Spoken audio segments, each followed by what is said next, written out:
ആരെ പറഞ്ഞു വിട്ടത്? റസൂലുള്ളാഹിന്റെ മക്കളെ, പെൺമക്കളെ വീട്ടിലേക്ക് പറഞ്ഞു വിട്ടു. നബി സ്വീകരിച്ചു.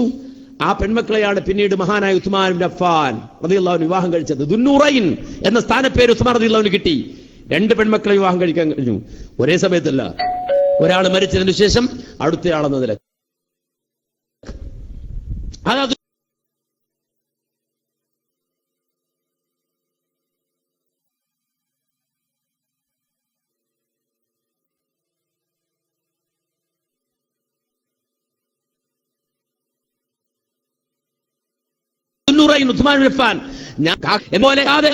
പക്ഷേ റസൂലിനെ കാണാൻ കഴിഞ്ഞില്ല. ആർക്ക്? അബൂ താലിബിനെ. റസൂലിനെ കാണാൻ കഴിഞ്ഞില്ല. ആർക്ക്? റസൂലുള്ളാഹിന്റെ എളാപ്പയായ അബൂജഹലിന്. റസൂലിനെ കാണാൻ കഴിഞ്ഞില്ല. ആർക്ക്? റസൂലുള്ളാഹിന്റെ മറ്റൊരു എളാപ്പയായ അബൂലഹബിന് കാണാൻ കഴിഞ്ഞിട്ടില്ല. അതുകൊണ്ട് നബിയെ സ്വപ്നത്തിൽ കാണാൻ കാത്തിരിക്കുന്ന ആൾക്കാരെ സ്വപ്നമൊന്നും നോക്കി വിഷമിക്കേണ്ട, ബേജാറാകണ്ട. നബിയെ നോക്കിയാൽ കാണാൻ പറ്റും. റസൂലുള്ളാഹിന്റെ റിസാലത്തിനെ കാണാൻ കഴിയും. അത് ലോകാവസാനം വരെ അല്ലാഹു സുബ്ഹാനഹു വ തആലയുടെ ബാക്കിയാക്കി. ഇന്നാ നഹ്നു നസ്സൽന الذിക്ര വ ഇന്നാ ലഹു ലഹാഫിളൂൻ. ഇന്നാ നഹ്നു നസ്സൽന الذിക്ര വ ഇന്നാ ലഹു ലഹാഫിളൂൻ. നാമാണ് ഇത് അവതരിപ്പിച്ചതെങ്കിൽ ലോകാവസാനം വരെ നാം അതിനെ സംരക്ഷിക്കുമെന്ന് അല്ലാഹുവിന്റെ ഖുർആൻ തരുന്ന ഉറപ്പാണ്. അത് ഇവിടെ നോക്കിയാൽ കാണാൻ പറ്റും. അതിന് ആരും തർക്കിക്കാൻ നിൽക്കണ്ട. അതുപോലെ തന്നെ ആരും വിഷമിക്കാൻ നിൽക്കണ്ട. അത് എളുപ്പം മനസ്സിലാകാൻ ഈ അടുത്ത സമയത്ത് കോഴിക്കോടുള്ള ഒരു മുസ്ലിയാര്, അതിവിദഗ്ധനായ കച്ചവടക്കാരായ മുസ്ലിയാര് ഒരു മുടി കൊണ്ടുവന്ന വിവരം നമ്മളൊക്കെ കേട്ടിട്ടുണ്ട്. ഒരു മുടി, അതുകൊണ്ട് അയാൾ ഉണ്ടാക്കിയത് കോടികളാ. ഒരു മുടി കൊണ്ട് അയാൾ ഉണ്ടാക്കിയത് കോടികളാ. നമ്മുടെ നാട്ടിലെ വമ്പൻ ബിസിനസ്സുകാരായ അംബാനി സഹോദരങ്ങൾ പോലും അത്ഭുതപ്പെട്ടു. സുബ്ഹാനല്ലാഹ്, ഞങ്ങൾ കോടികൾ മുടക്കിയിട്ടാണ് കോടികൾ ഉണ്ടാക്കുന്നത്. ഇയാളൊരു മുടി മുടക്ക് കോടികൾ, ഒരു മുടി മുടക്കി കോടികൾ ഉണ്ടാക്കിയ ആള്, അയാൾ അതിവിദഗ്ധനായ കള്ളക്കച്ചവടക്കാരനാ, സംശയമൊന്നുമില്ല അല്ലേ? ഈ രൂപത്തിലൊരു മുടി അയാൾ കൊണ്ടുവന്നു. പക്ഷെ അത് കച്ചവടം ചെയ്യാൻ വേണ്ടി അയാൾ എന്താ പറഞ്ഞത്? ഇത് നബിയുടേതാണ്, റസൂലുള്ളാഹിയുടേതാണ് എന്ന് പറഞ്ഞു. നമ്മൾ അവിടുത്തെ വിഷയം പഠിക്കുക. അയാളുടെ മനസ്സും അയാളുടെ നിലവാരമൊക്കെ അവിടെ നമുക്ക് എല്ലാവർക്കും അറിയാം. നാട്ടിലുള്ള മുഴുവൻ ആളുകൾ അറിഞ്ഞതാണ്. അത് വിശദീകരിക്കണില്ല. അത് പറഞ്ഞിട്ട് നല്ലൊരു സദസ്സിനെ അലങ്കുലപ്പെടുത്തണില്ല. അതിന് നല്ലൊരു ചിന്ത ഉണ്ടായി വരുമ്പോൾ എനിക്ക് ഈ ജാതി ചിന്ത വന്നു കഴിഞ്ഞാൽ ആ നല്ല ചിന്ത മാഞ്ഞു പോകും. അതുകൊണ്ട് ഞാൻ ആ രംഗത്തേക്ക് കൂടുതൽ പോണില്ല. ഇയാൾ പറഞ്ഞത് എന്താ? നബി സല്ലല്ലാഹു അലൈഹി വസല്ലമയുടെ മുടിയാണ് അത്. ഇതാ എനിക്ക് അബൂദാബിയിൽ വന്നതാണ്, അവിടുന്ന് കിട്ടിയതാണ്. ഹസ്രജ് കുടുംബത്തിൽ നിന്ന് സംഗതി അന്വേഷിച്ചപ്പോ ഇത് അബൂദാബി അല്ല, സംഗതി ഇത് മേഡിൻ, അവിടുത്തെ ചോർ ബസാറിന് കിട്ടിയതാണ്. അവിടെ ആക്രിക്കട ഉണ്ട്. ആ ആക്രിക്കട നടത്തുന്നത് ജാലിയാവാല എന്ന് പറയുന്ന ആളാണ്. ആക്രിക്കട എല്ലാ പഴയ സാധനവും അവിടെ ഉണ്ട്, പുരാവസ്തു മുഴുവൻ അവിടെ ഉണ്ട്. മുഹീദ്ദീൻ ഷെയ്ഖിന്റെ കളർ ഫോട്ടോ അടക്കം മൂപ്പറ കയ്യിലുണ്ട് എന്നാ. അങ്ങനെ ഈ ജാതി സാധനങ്ങൾ മുഴുവനും കൊണ്ടു നടക്കുന്ന ആക്രിക്കച്ചവടക്കാരനായ ജാലിയാവാലയുടെ അടുക്കൽ പോയിട്ട് അയാളുടെ കയ്യിലുള്ള കെട്ടുകണക്കിന് മുടിയുന്നു 3, 2 ഒക്കെ പല കണക്കാ പറയണ, എത്ര ദൂരം തിട്ടപ്പെടുത്തിയിട്ടില്ല.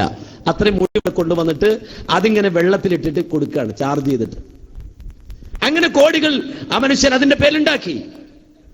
ഈ മുടി ഇവിടെ വന്നു കഴിഞ്ഞപ്പോ കേരള ജനത ഒന്ന് ചർച്ച ചെയ്തു. എന്തായിരുന്നു വിഷയം? മുടി. ആളുകൾ അത്ഭുതപ്പെട്ടു. മുടിയോ? അതെ, കേശം, വിവാദ കേശം, മുടിയെപ്പറ്റി ചർച്ച. നിങ്ങൾ ആലോചിച്ച് നോക്കുക. മുടിയെപ്പറ്റി മണിക്കൂറുകൾ പ്രഭാഷണങ്ങൾ ഉണ്ടായി. ഏതാണ്ട് 14ഓളം മണിക്കൂർ ഞാൻ പ്രസംഗിച്ച സീഡികളുണ്ട്. വിഷയമൊന്നുമില്ല, മുടി, വേറൊന്നുമില്ല. ഒരു മുടിയെപ്പറ്റി ചർച്ച. ഈ മുടിയെപ്പറ്റി മാത്രം കേരളം ചർച്ച ചെയ്തു. എന്തേ കാരണം എന്നറിയോ?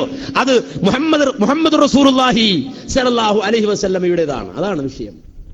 അത് നബിയുടേതാണോ അല്ലെന്ന് ചർച്ച ചെയ്യ. എവിടെ അതാണോ അല്ലെന്ന് പറയാൻ പറ്റുമോ? പറ്റും. റസൂലുള്ളാഹിന്റെ പേരിലാണെങ്കിൽ അത് ചർച്ച ചെയ്യാനും അതുപോലെ തന്നെ അതിന് തീരുമാനമുണ്ടാക്കാനും സാധിക്കുമെന്ന് കേരളക്കര തെളിയിച്ചില്ല കൂട്ടരെ? തെളിയിച്ചു. എന്തേ? ഇവിടുന്ന് നോക്കി എങ്ങോട്ട്? നബിയിലേക്ക്. അങ്ങോട്ട് എത്തോ? നബിയുടെ അടുക്കിലേക്ക് ചെല്ലോ? നോക്കിയപ്പോഴെന്താ കണ്ടത്? ഇല്ല, ഈ മുടി നബിയുടേതല്ല, ഈ മുടി നബിയുടേതല്ല എന്ന് വളരെ കൃത്യമായി ഉറപ്പിക്കാൻ കഴിഞ്ഞു. കാരണം ഇസ്ലാമിക ലോകം അത്രയും വ്യക്തമായിട്ടാണ് ആ വിഷയം ചർച്ച ചെയ്തത്. റസൂലുള്ളാഹിന്റെ മുടിയുടെ ലെങ്ത് നിങ്ങൾ നിങ്ങളുടെ മുടിയുടെ നീളം ഇവർ പരിശോധിച്ചിട്ടുണ്ട്? നിങ്ങൾക്ക് നീളം പരിശോധിച്ചു? ഇല്ലല്ലോ. പക്ഷെ റസൂലുള്ളാഹിന്റെ മുടിയുടെ നീളം വെറുതെ അല്ല, അത് ഏതൊക്കെ ഘട്ടത്തിൽ എത്രയൊക്കെ വളരെ കൃത്യമാണ്. വഖദ് ദല്ലത് സിഹാഹുൽ അഖ്ബാരി അലാ അന്ന ശഅറഹു ഇലാ അൻസാഫി ഉദ്നൈഹി വഫീ റിവായത്തിൻ യബ്ലുഗു ശിഹ്മത ഉദ്നൈഹി വഫീ ഉഖ്റാ ബൈന أذنيه وعاتقه وفي أخرى يضرب منكبيه ولم يبلغنا في طوله أكثر من ذلك. ഷോർട്ടായിരുന്ന സമയത്ത് നബിയുടെ മുടിയുടെ നീളം അത് വളർന്ന് വളർന്ന് വളർന്ന് വളർന്ന് മാക്സിമം എത്രേ അതുവരെ ഇസ്ലാമിക ലോകത്തെ രേഖപ്പെടുത്തി വെച്ചു ഒരു മനുഷ്യന്റെ മുടിയുടെ നീളം. അങ്ങനൊരു നേതാവുണ്ടെങ്കിൽ ഹബീബ് മുഹമ്മദ് മുസ്തഫ. ഇത് വെറുതെ പറയാണോ? അല്ലല്ലോ. നേരെ മറിച്ച് പ്രബലമായ തെളിവുകൾ കൊണ്ടാണ് പറഞ്ഞത്. നിങ്ങൾ എത്ര പ്രാവശ്യം തലയിൽ നിന്ന് മുടി നീക്കിയിട്ടുണ്ടെന്ന് ചോദിച്ചാൽ ഉത്തരം ഉണ്ടാവൂല കൃത്യമായിട്ട്. എന്നാൽ ഏതെല്ലാം വർഷത്തിൽ നബി സല്ലല്ലാഹു അലൈഹി വസല്ലം തലയിൽ നിന്ന് മുടി നീക്കിയെന്നതിന്റെ വ്യക്തമായ രേഖ ഇസ്ലാമിക ലോകത്തുണ്ട്. നിങ്ങളുടെ മുടിയിൽ എത്ര മുടി നരച്ചിട്ടുണ്ടെന്ന് ചോദിച്ചാൽ എനിക്ക് പറയാൻ പറ്റില്ല. ഞാൻ കഴിഞ്ഞ ദിവസം കണ്ണാടി നോക്കുമ്പോൾ അവിടെ ഇവിടെയൊക്കെ നരച്ചിട്ടുണ്ട്. എത്ര ഉണ്ട് നോക്കുമ്പോൾ കിട്ടണില്ല. അറിയില്ല, എനിക്കറിയില്ല. നിങ്ങളുടെ മുടി എത്ര നരച്ചു എന്ന് ചോദിച്ചാൽ നിങ്ങൾ പറയോ? ഇപ്പൊ നരക്കണതിന് പ്രായവും ഇല്ല എന്നാ. ഇപ്പൊ കുട്ടികളാ, കുഞ്ഞു മക്കളാ നരക്കണത്. കഴിഞ്ഞ ദിവസം റേഡിയോയില് വെള്ളിയാഴ്ച ഒരു ഡോക്ടറോട് ചോദിക്കുന്ന പരിപാടി ഉണ്ട്. അപ്പോ ഡോക്ടർ പറയുന്നുണ്ട് പണ്ടൊക്കെ 30, 35, 40 എത്തുമ്പോഴാണ് സ്വാഭാവിക നര. ഇപ്പോ ഒരു 18 നരച്ചാലും അത് സ്വാഭാവിക നര തന്നെയാണ്, അകാല നരയല്ലാതാ. അത് സ്വാഭാവിക നരയാണെന്നാ. ആയിക്കോട്ടെ, നരയെ പറ്റില്ല നമ്മുടെ ചർച്ച. നേരെ മറിച്ച് എത്ര മുടി നരച്ചിട്ടുണ്ട് എന്ന് ചോദിച്ചാൽ അറിയില്ല. എന്നാൽ അല്ലാഹുവിന്റെ റസൂലിന്റെ മുടി, ആ മുടിയെ സംബന്ധിച്ചതിൽ എത്ര നരച്ചുവെന്ന് ഇന്നമാ കാന ശൈബു റസൂലില്ലാഹി സ്വല്ലല്ലാഹു അലൈഹി വസല്ലം നഹവൻ മിൻ 20 ശഅറത ബൈളാ. പ്രവാചകന്റെ തലമുടിയിൽ നിന്ന് ഏതാണ്ട് 20 മുടി നരച്ചിട്ടുണ്ട്. ഉണ്ടോ? അതിങ്ങനെ വെറുതെ കമ്മിക്കണക്ക് പറഞ്ഞല്ല, അത്ര ഉണ്ടാവും. അല്ല, അതത്തു എന്നാണ് അനസ് ഇബ്നു മാലിക് പറഞ്ഞത്. അതത്തു, ഞാൻ എണ്ണി നോക്കി നബിയുടെ തലമുടിയിൽ നിന്നും താടി രോമത്തെ എത്ര നരച്ച് എണ്ണി നോക്കിയപ്പോ ഏതാണ്ട് ഒരു പ്രാവശ്യം നോക്കുമ്പോ 14, പിന്നെ നോക്കുമ്പോ 20 ഉണ്ടാവും. ഇങ്ങനെ ചരിത്രം രേഖപ്പെടുത്തിയൊരു മനുഷ്യൻ ലോകത്തില്ല കൂട്ടരെ. നബിയുമായി ബന്ധപ്പെട്ട് എന്തുണ്ട് നോക്കിയാൽ കാണും, അവിടെ ഉണ്ട്. അത് പ്രകാശം പോലെ നബി പറഞ്ഞൊരു വാചകം ഉണ്ടെന്ന്, തറക്തുക്കും അലാ മഹജ്ജത്തിൽ ബൈളാ ലൈലുഹാ കനഹാരിഹാ. വല്ലാത്തൊരു സാഹിത്യ പ്രയോഗമാണ് അത്. നബി പറഞ്ഞത് എന്താണെന്നറിയോ? തറക്തുക്കും, ഞാൻ നിങ്ങളെ ഉപേക്ഷിച്ചു പോകുന്നു, നിങ്ങളെ ഞാൻ വിട്ടേച്ചു പോകുന്നു. എവിടെ? ഇരുട്ടത്തല്ല. അല്ല, പല ആളുകൾ നമ്മളെ കൂടി ഇരുട്ടത്ത് വിട്ടിട്ട് പോകും. അതല്ല, തറക്തുക്കും, ഞാൻ നിങ്ങളെ വിട്ടേച്ചു പോകുന്നു. എങ്ങോട്ട്? അലാ മഹജ്ജത്തിൽ ബൈളാ, തെളിഞ്ഞൊരു മാർഗത്തിൽ. ആ തെളിഞ്ഞ മാർഗത്തെ പറ്റി നബി പിന്നെ പറഞ്ഞത് ലൈലുഹ കനഹാരിഹ, അതിന്റെ രാത്രി പോലും പകൽ പോലെ പ്രകാശപൂരിതമാണ്. ഞാൻ നിങ്ങളെ ഉപേക്ഷിച്ചു പോകുന്ന മാർഗത്തിന്റെ ലൈലുഹ, ആ മാർഗത്തിന്റെ രാത്രി കനഹാരിഹ, പകൽ പ്രകാശപൂരിതാണ്. രാത്രിയിലും വെളിച്ചാണ്, രാത്രിയിൽ ഇരുട്ടല്ല അവിടെ. അങ്ങനെ ഒരു മാർഗത്തിലാണ് നിങ്ങൾ ഞാൻ വിട്ടേച്ചു പോകുന്നത് എന്ന് നബി സല്ലല്ലാഹു അലൈഹി വസല്ലം പഠിപ്പിച്ചുവെങ്കിൽ അത് തെളിഞ്ഞ മാർഗമാണ്. അതൊരു മുടിയാകട്ടെ. പിന്നെ ഇടക്ക് വേറൊരു വിവാദം ഉണ്ടായി. വേറൊരു വിവാദം നിങ്ങൾ ശ്രദ്ധിച്ചോന്നറിഞ്ഞില്ല.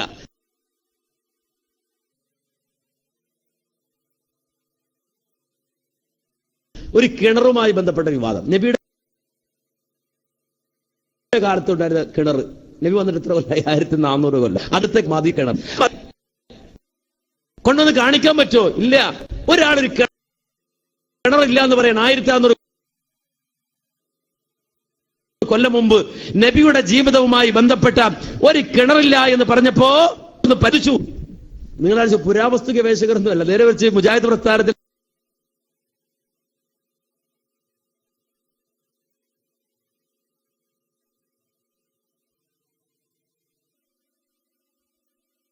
ചെറിയ കുട്ടികളാണ്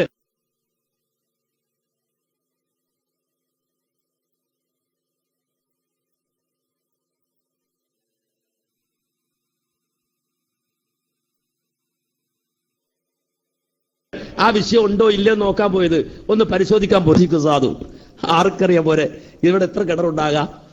എന്നാൽ നബിയുടെ ജീവിതവുമായി ബന്ധപ്പെട്ട ഏതെല്ലാം കിണറുകളുണ്ട് എന്ന് അതിന്റെ അടിയാധാരമടക്കം രേഖപ്പെടുത്തപ്പെട്ടിട്ടുണ്ട്. അത്ഭുതപ്പെട്ടു പോകും. ബിഇറു ദർവാൻ, ദർവാൻ കിണർ എന്നൊരു കിണറിനെ ആൾ നിശ്ചയിച്ച് നോക്കുമ്പോ ബിഇറു ദർവാൻ ബിഇറു ദർവാൻ എന്നാ വായിക്കട്ടെ. ദാരിന് ഫത്ഹ് കൊടുക്കണം, റായിന് സുക്കൂൻ കൊടുക്കണം. ബിഇറു ദിർവാൻ എന്നും ദുർവാൻ എന്നും വായിക്കരുത്. നേരെ മറിച്ച് വായിക്കേണ്ടത് ബിഇറു ദർവാൻ എന്നായിരിക്കണം എന്ന് വരെ രേഖപ്പെടുത്തി. ഒരിടത്തല്ല, രണ്ടിടത്തല്ല. നേരെ മറിച്ച് അതിന്റെ ആധാരം, അതിന്റെ തെളിവ് അത് ആരുടേതാണ്, ഏത് ഗോത്രക്കാരുടേതാണ്, ആരുടെ കയ്യിലാണ്, ആരൊക്കെ അത് ഉപയോഗിച്ചിട്ടുണ്ട്, അവിടെ ആരൊക്കെ ജീവിച്ചിട്ടുണ്ട്. അങ്ങനെ വായിച്ച് നോക്കുമ്പോ പിന്നെ കാണാൻ കഴിയുന്നറിയോ, വായിച്ചത് ഒരു ഗ്രന്ഥത്തിന്റെ ഒരു അധ്യായത്തിന്റെ പേര് തന്നെ ഫസ്ലും ഫിൽ ആബാരി, കിണറുകളെ പറ്റി പറയുന്ന അധ്യായം. കിണറുകളെ പറ്റി പറയുന്നത് നബിയുടെ ജീവിതവുമായി ബന്ധമുള്ള ഏതെങ്കിലും തരത്തിൽ ബന്ധപ്പെട്ട കിണറുകളുടെ അടിയാധാരം ആരുടേതാണത്, ആരുടെ കൈവശമുണ്ടായിരുന്നതാണത്, ഏത് ഗോത്രത്തിന്റെ കയ്യിലാണ് ഉണ്ടായിരുന്നത്, അതിലെ വെള്ളം വിറ്റിട്ടുണ്ടോ അതോ ഗോത്രക്കാര് അവർ മാത്രം ഉപയോഗിച്ചതാണോ എന്നത് കൃത്യമായി രേഖപ്പെടുത്തി വെച്ച അടിരേഖ എടുത്ത് പുറത്തേക്ക് കിട്ടൂ. ആ കിണർ നിഷേധിക്കാൻ പറ്റില്ല. ഇത്രയും വ്യക്തമാണ് കൂട്ടരെ റസൂലുള്ളാഹി സ്വല്ലല്ലാഹു അലൈഹി വസല്ലമയുടെ ജീവിതം. ആ നബിയുടെ ജീവിതം, ആ നബി സല്ലല്ലാഹു അലൈഹി വസല്ലമ പഠിപ്പിച്ച തെളിഞ്ഞ വഴി നമ്മുടെ മുന്നിലുണ്ട്. പക്ഷേ ഭൂരിപക്ഷത്തിനും അത് കാണാനുള്ള കണ്ണില്ല, അത് കാണുന്നില്ല.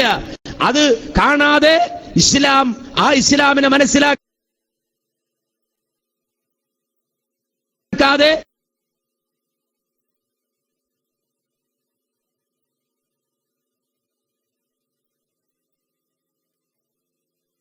തെറ്റിദ്ധരിച്ചു പോയി ഒരുപാട് ആളുകൾ.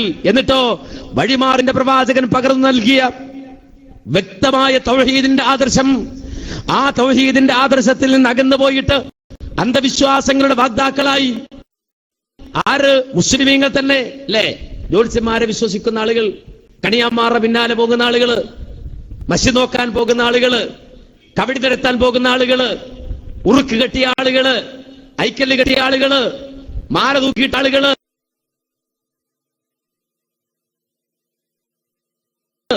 അല്ലേ? ഏത് യഹൂദികൾ? നേരത്തെ പറഞ്ഞ സത്യമാർഗത്തിൽ അകന്നുപോയ യഹൂദികൾ. ഖുർആൻ പറഞ്ഞല്ലോ, അലം തറ ഇലല്ലദീന ഊതൂ നസീബം മിനൽ കിതാബി യുഅ്മിനൂന ബിൽ ജിബ്തി വത്താഗൂത്ത് ويقولون للذين كفروا هؤلاء أهدى من الذين آمنوا سبيلا أولئك الذين لعنهم الله ومن يلعن الله فلن تجد له نصيرا. അല്ലാഹു പറയാലം തറ, നീ കാണുന്നില്ലടോ, നീ നോക്കുന്നില്ലേ എങ്ങോട്ട്? ഇലല്ലദീന, ഒരു വിഭാഗം ആളുകൾ. അവരാരാണ്? ഊതൂ നസീബം മിനൽ കിതാബി, വേദഗ്രന്ഥത്തിൽ നിന്ന് ഓഹരി സ്വീകരിച്ച ആളുകൾ എന്ന് പറയുന്ന, വേദഗ്രന്ഥത്തിന്റെ ആളുകൾ എന്ന് പറയുന്ന ആളുകൾ. യുഅ്മിനൂന ബിൽ ജിബ്തി, എനിക്കൊരു ഹെൽപ്പ് വേണം, എന്റെ സഹോദരനെ കൂടി എന്റെ കൂടെ നീ നിയോഗിച്ചാൽ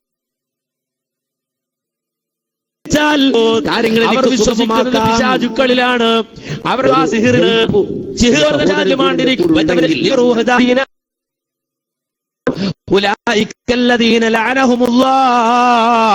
നിശ്ചയമായും അല്ലാഹു അവരെ ശപിച്ചിട്ടുണ്ട്.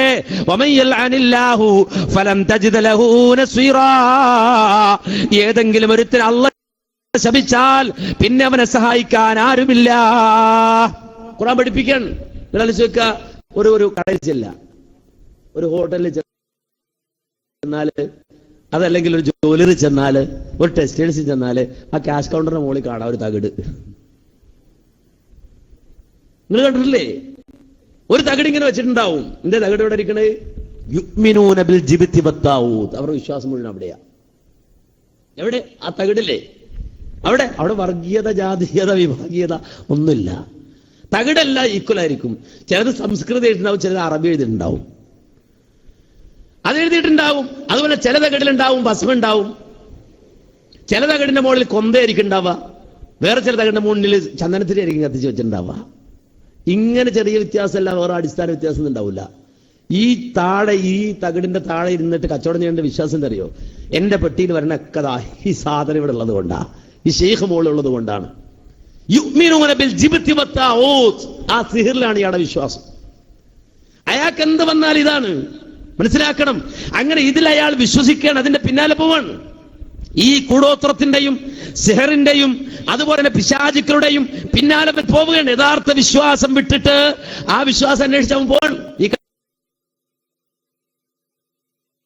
കഴിഞ്ഞ സോക്കുമ്പത്തിന്റെ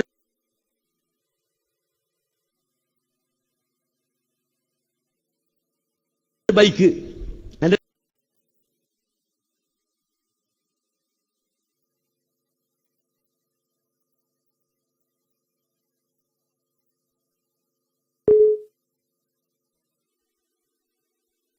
റൈറ്റ് ഹാൻഡിൽ ആ റൈറ്റ് ഹാൻഡ് പിടിക്കണടുത്ത് ഒരു മേപ്പോട്ട് പോകേണ്ട കൽബ്, റബ്ബ്, ആ റബ്ബിലേക്ക് തിരിയേണ്ട കൽബ് അവൻ ഇവിടെ അങ്ങോട്ട് കെട്ടിയിടാണ്. ഈ കയറവൻ കെട്ടിയിടുക. ചിന്തിച്ചു നോക്ക്. അങ്ങനെ കൂടോത്രത്തിന്റെ അതുപോലെ ഒരു വീടുണ്ടാക്കണേ ആദ്യം പോകും എങ്ങോട്ടാ പോണേ? ജോലിസിന്റെ അടുക്കിലേക്കാ. നല്ല സമയം നോക്കി പോവാണ്. പാൽക്കിതാബ് വെച്ച് പറയണ മൊയിലാര് കബടി നിർത്തി പറയുന്ന പിന്നെ ജോത്സ്യൻ അങ്ങോട്ട് പോൺ എന്നിട്ട് ചോദിക്കണം ഏതാ നല്ല സമയം. അവിടെ പറയുന്ന സമയത്താ ഒരാളെ കാണാനില്ല, നേരെ ഓടിപ്പോണം. എവിടെയാ? മശുനോട്ടക്കാരൻ ശശിയുടെ അടുക്കിലേക്ക് ഉണ്ടോ? ശശി ചേട്ടനക്ക് പോയിട്ട് മശോക്ക് പറഞ്ഞിട്ട് മോനെ കാണില്ല. ആറ്റുകാൽ രാധാകൃഷ്ണൻ രാവിലെ എല്ലാ ദിവസവും 7 മണിക്ക് ഏഷ്യാനെറ്റിൽ വന്നിരിക്കുന്ന ആളാ. ആറ്റുകാൽ രാധാകൃഷ്ണൻ എല്ലാവരുടെയും നാള് നോക്കിയിട്ട് അല്ല എവിടെയാണ്, എന്താണ് ഭാവി, എന്താ ഭൂതെന്താ, വർത്താനം എന്താ, എങ്ങോട്ടാ പോണ, രാശി എവിടെയാണ്, ശനി ശുക്രനിലാണോ ശുക്ര ശനിയിലാണോ, ഇതൊക്കെ വിശദീകരിച്ചു കൊടുക്കണ ബഹുമാനപ്പെട്ട രാധാകൃഷ്ണൻ ചേട്ടന്റെ ഒരു പരസ്യമൊന്ന് പത്രത്തിൽ. എന്താണ്? എന്റെ മോളെ കാണാനില്ല, കണ്ടുകിട്ടുന്ന ആളുകള് താഴെയുള്ള ഫോൺ നമ്പറിലോ അടുത്ത പോലീസ് സ്റ്റേഷനിൽ അറിയിക്കേണ്ടതാണ് എന്ന് മഹാനായ ജ്യോത്സ്യൻ. അത് കണ്ട ചിന്തിക്കോ കൂട്ടരെ. ആറ്റുകാൽ രാധാകൃഷ്ണൻ എന്ന അറിയപ്പെട്ട ജ്യോതിഷിയുടെ മകളെ കാണാതെ പോകുമ്പോ അത് അടുത്തുള്ള പോലീസ് സ്റ്റേഷനിൽ അറിയിക്കണം, അല്ലെങ്കിൽ എന്റെ ഫോൺ നമ്പറിൽ വിളിച്ചു പറയണമെന്ന് വിവരം കൊടുക്കുകയും നാട്ടിൽ എന്തെങ്കിലും വസ്തു കാണാതെ പോയിട്ടുണ്ടെങ്കിൽ അത് ഞാൻ പറഞ്ഞു തരാമെന്ന് പറയുകയും ചെയ്യുമ്പോ അതിന്റെ വൈരുദ്ധ്യം കൂട്ടരെ നിങ്ങൾക്ക് മനസ്സിലായോ? പണ്ട് ജ്യോത്സ്യം പഠിക്കാൻ പോയ ഒരുത്തം വന്നിട്ട് പറഞ്ഞൊരു ഒരു കാര്യമുണ്ട്. ജ്യോത്സ്യം പഠിക്കാൻ നിന്നപ്പോ അയാളോട് ആദ്യം തന്നെ ശിഷ്യനോട് ഉസ്താദ് പറഞ്ഞു കൊടുത്തത്രേ, മോനെ ഇത് 99% തട്ടിപ്പാണ്, പിന്നെ 1% ഉണ്ട് അത് വെട്ടിപ്പാണ്. ഉണ്ടോ? അത് ജ്യോത്സ്യനറിയാം. ഇത് 99% തട്ടിപ്പും ബാക്കിയുള്ള 1% വെട്ടിപ്പുമാണ് എന്ന് പറഞ്ഞു കൊടുത്തിട്ടാണ് ഇത് പഠിപ്പിക്കുന്നത്. ഇത് പഠിപ്പിക്കുന്നത് ഈ രൂപത്തിൽ ഈ മേഖലകളിലേക്ക് മനുഷ്യന്റെ വിശ്വാസത്തെ ചൂഷണം ചെയ്യുന്ന വൈകൃത മേഖല. ഇത് വല്ലാത്തൊരു വൈകൃത മേഖലയാണ്. ഞാൻ കഴിഞ്ഞ ദിവസം കാസർഗോഡ് പോയപ്പോ ഒരു പുസ്തകം ഞാൻ വാങ്ങിയിട്ട് ബാഗിൽ വെച്ചതാ. ഇത് എന്റെ വീടിനടുത്ത് താമസിച്ച ഒരാളാ, അപ്പൊ ഇല്ല ആള്. അയാളുടെ ഫോട്ടോ കണ്ടപ്പോ ഇങ്ങനെ പ്രത്യേകിച്ച് നോക്കിയപ്പോ എന്റെ മഹാമാന്ത്രിക ചികിത്സ എന്നാണ്. ഇയാളൊരു മാന്ത്രികനായിരുന്നു, ചികിത്സകനായിരുന്നു. എന്റെ മഹാമാന്ത്രിക ചികിത്സ എന്ന് മലയാളത്തിൽ ചോട്ടിൽ എന്റെ മഹാമാന്ത്രിക ചികിത്സ എന്ന് അറബി മലയാളത്തിലും എഴുതിയിട്ടുണ്ട്, മംഗ്ലീഷ് എന്ന് പറഞ്ഞ പോലെ അങ്ങനെ എഴുതിയിട്ടുണ്ട്. ഇദ്ദേഹത്തിന്റെ മാന്ത്രിക ചികിത്സകൾ അയാളുടെ അനുഭവങ്ങളാണ്. ഒരുപാട് പുസ്തകങ്ങൾ ഇപ്പോ ഇസ്ലാമിക് ബുക്ക് സ്റ്റാൾ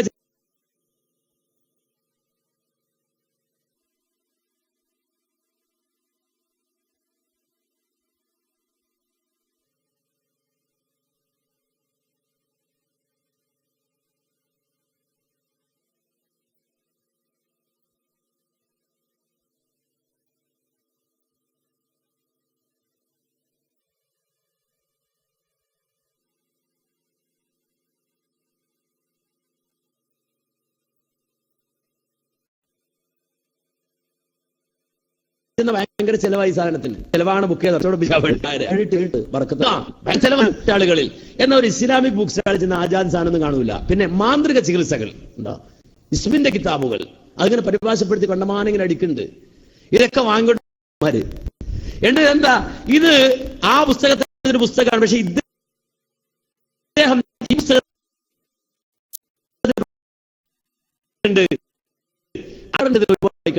വായിക്കില്ല. എന്നിട്ട് അവസാനം നോക്കുമ്പോ ഇദ്ദേഹം ഇതിനകത്ത് ഒരു ടിപ്സ് പറയുന്നുണ്ട്. അതെന്താണെന്ന് ചോദിച്ചാൽ വേറൊന്നിനല്ല, കമിതാക്കളെ തമ്മിൽ തെറ്റിക്കാൻ വേണ്ടിയിട്ട് കണ്ടോ, കമിതാക്കൾ തമ്മിൽ തല്ലി പിരിയാൻ ഇതിനകത്ത് 167 ടിപ്സ് ആണ്. എന്താ പറയുന്നത് കണ്ടോ? 11 ദാൽ 1919 ഫോൺ നമ്പർ പറയില്ല, അതിങ്ങനെ എഴുതണം.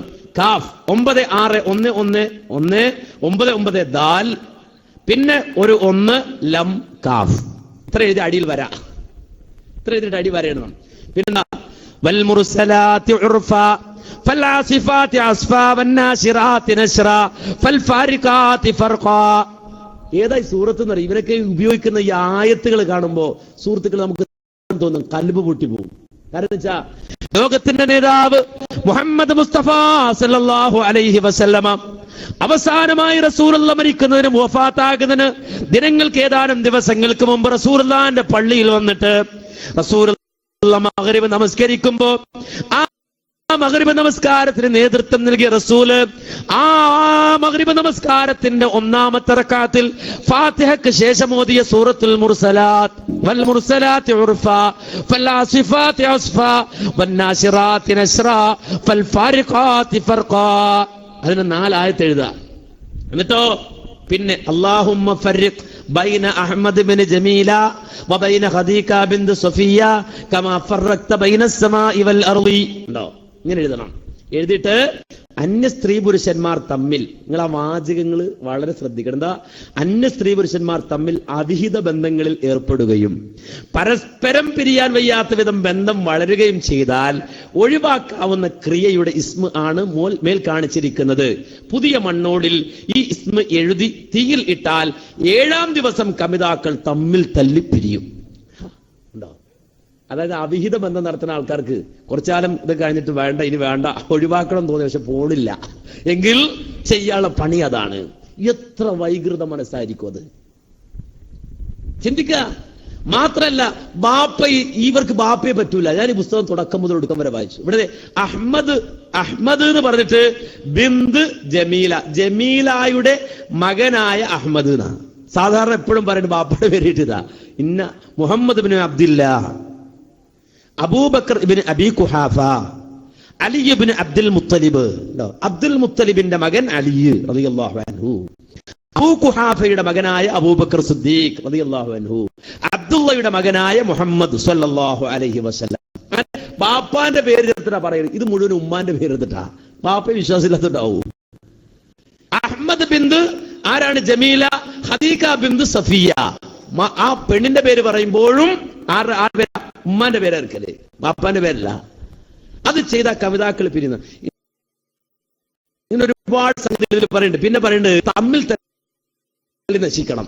അതിന്റെ പണി എന്താ നിങ്ങൾ മനസ്സിലാക്കുക. നബിക്ക് എത്രയോ ശത്രുക്കൾ ഉണ്ടായിട്ടു നബി എന്ത് ഈ പണി ചെയ്തോ? എന്റെ തമ്മിൽ അതിനുള്ള പണി ചെയ്തിട്ടുണ്ടോ? എന്നാൽ അതിൽ പറയുന്ന പണി നോക്കൂ. ഇസ്മ കൊടുത്തിട്ട് അല്ല, ഇവിടെ വായിക്കുന്നില്ല. എന്നിട്ട് മേലെ കാണുന്ന ഇസ്മിനെ കനം കുറച്ച് പത്രിയിൽ എഴുതി.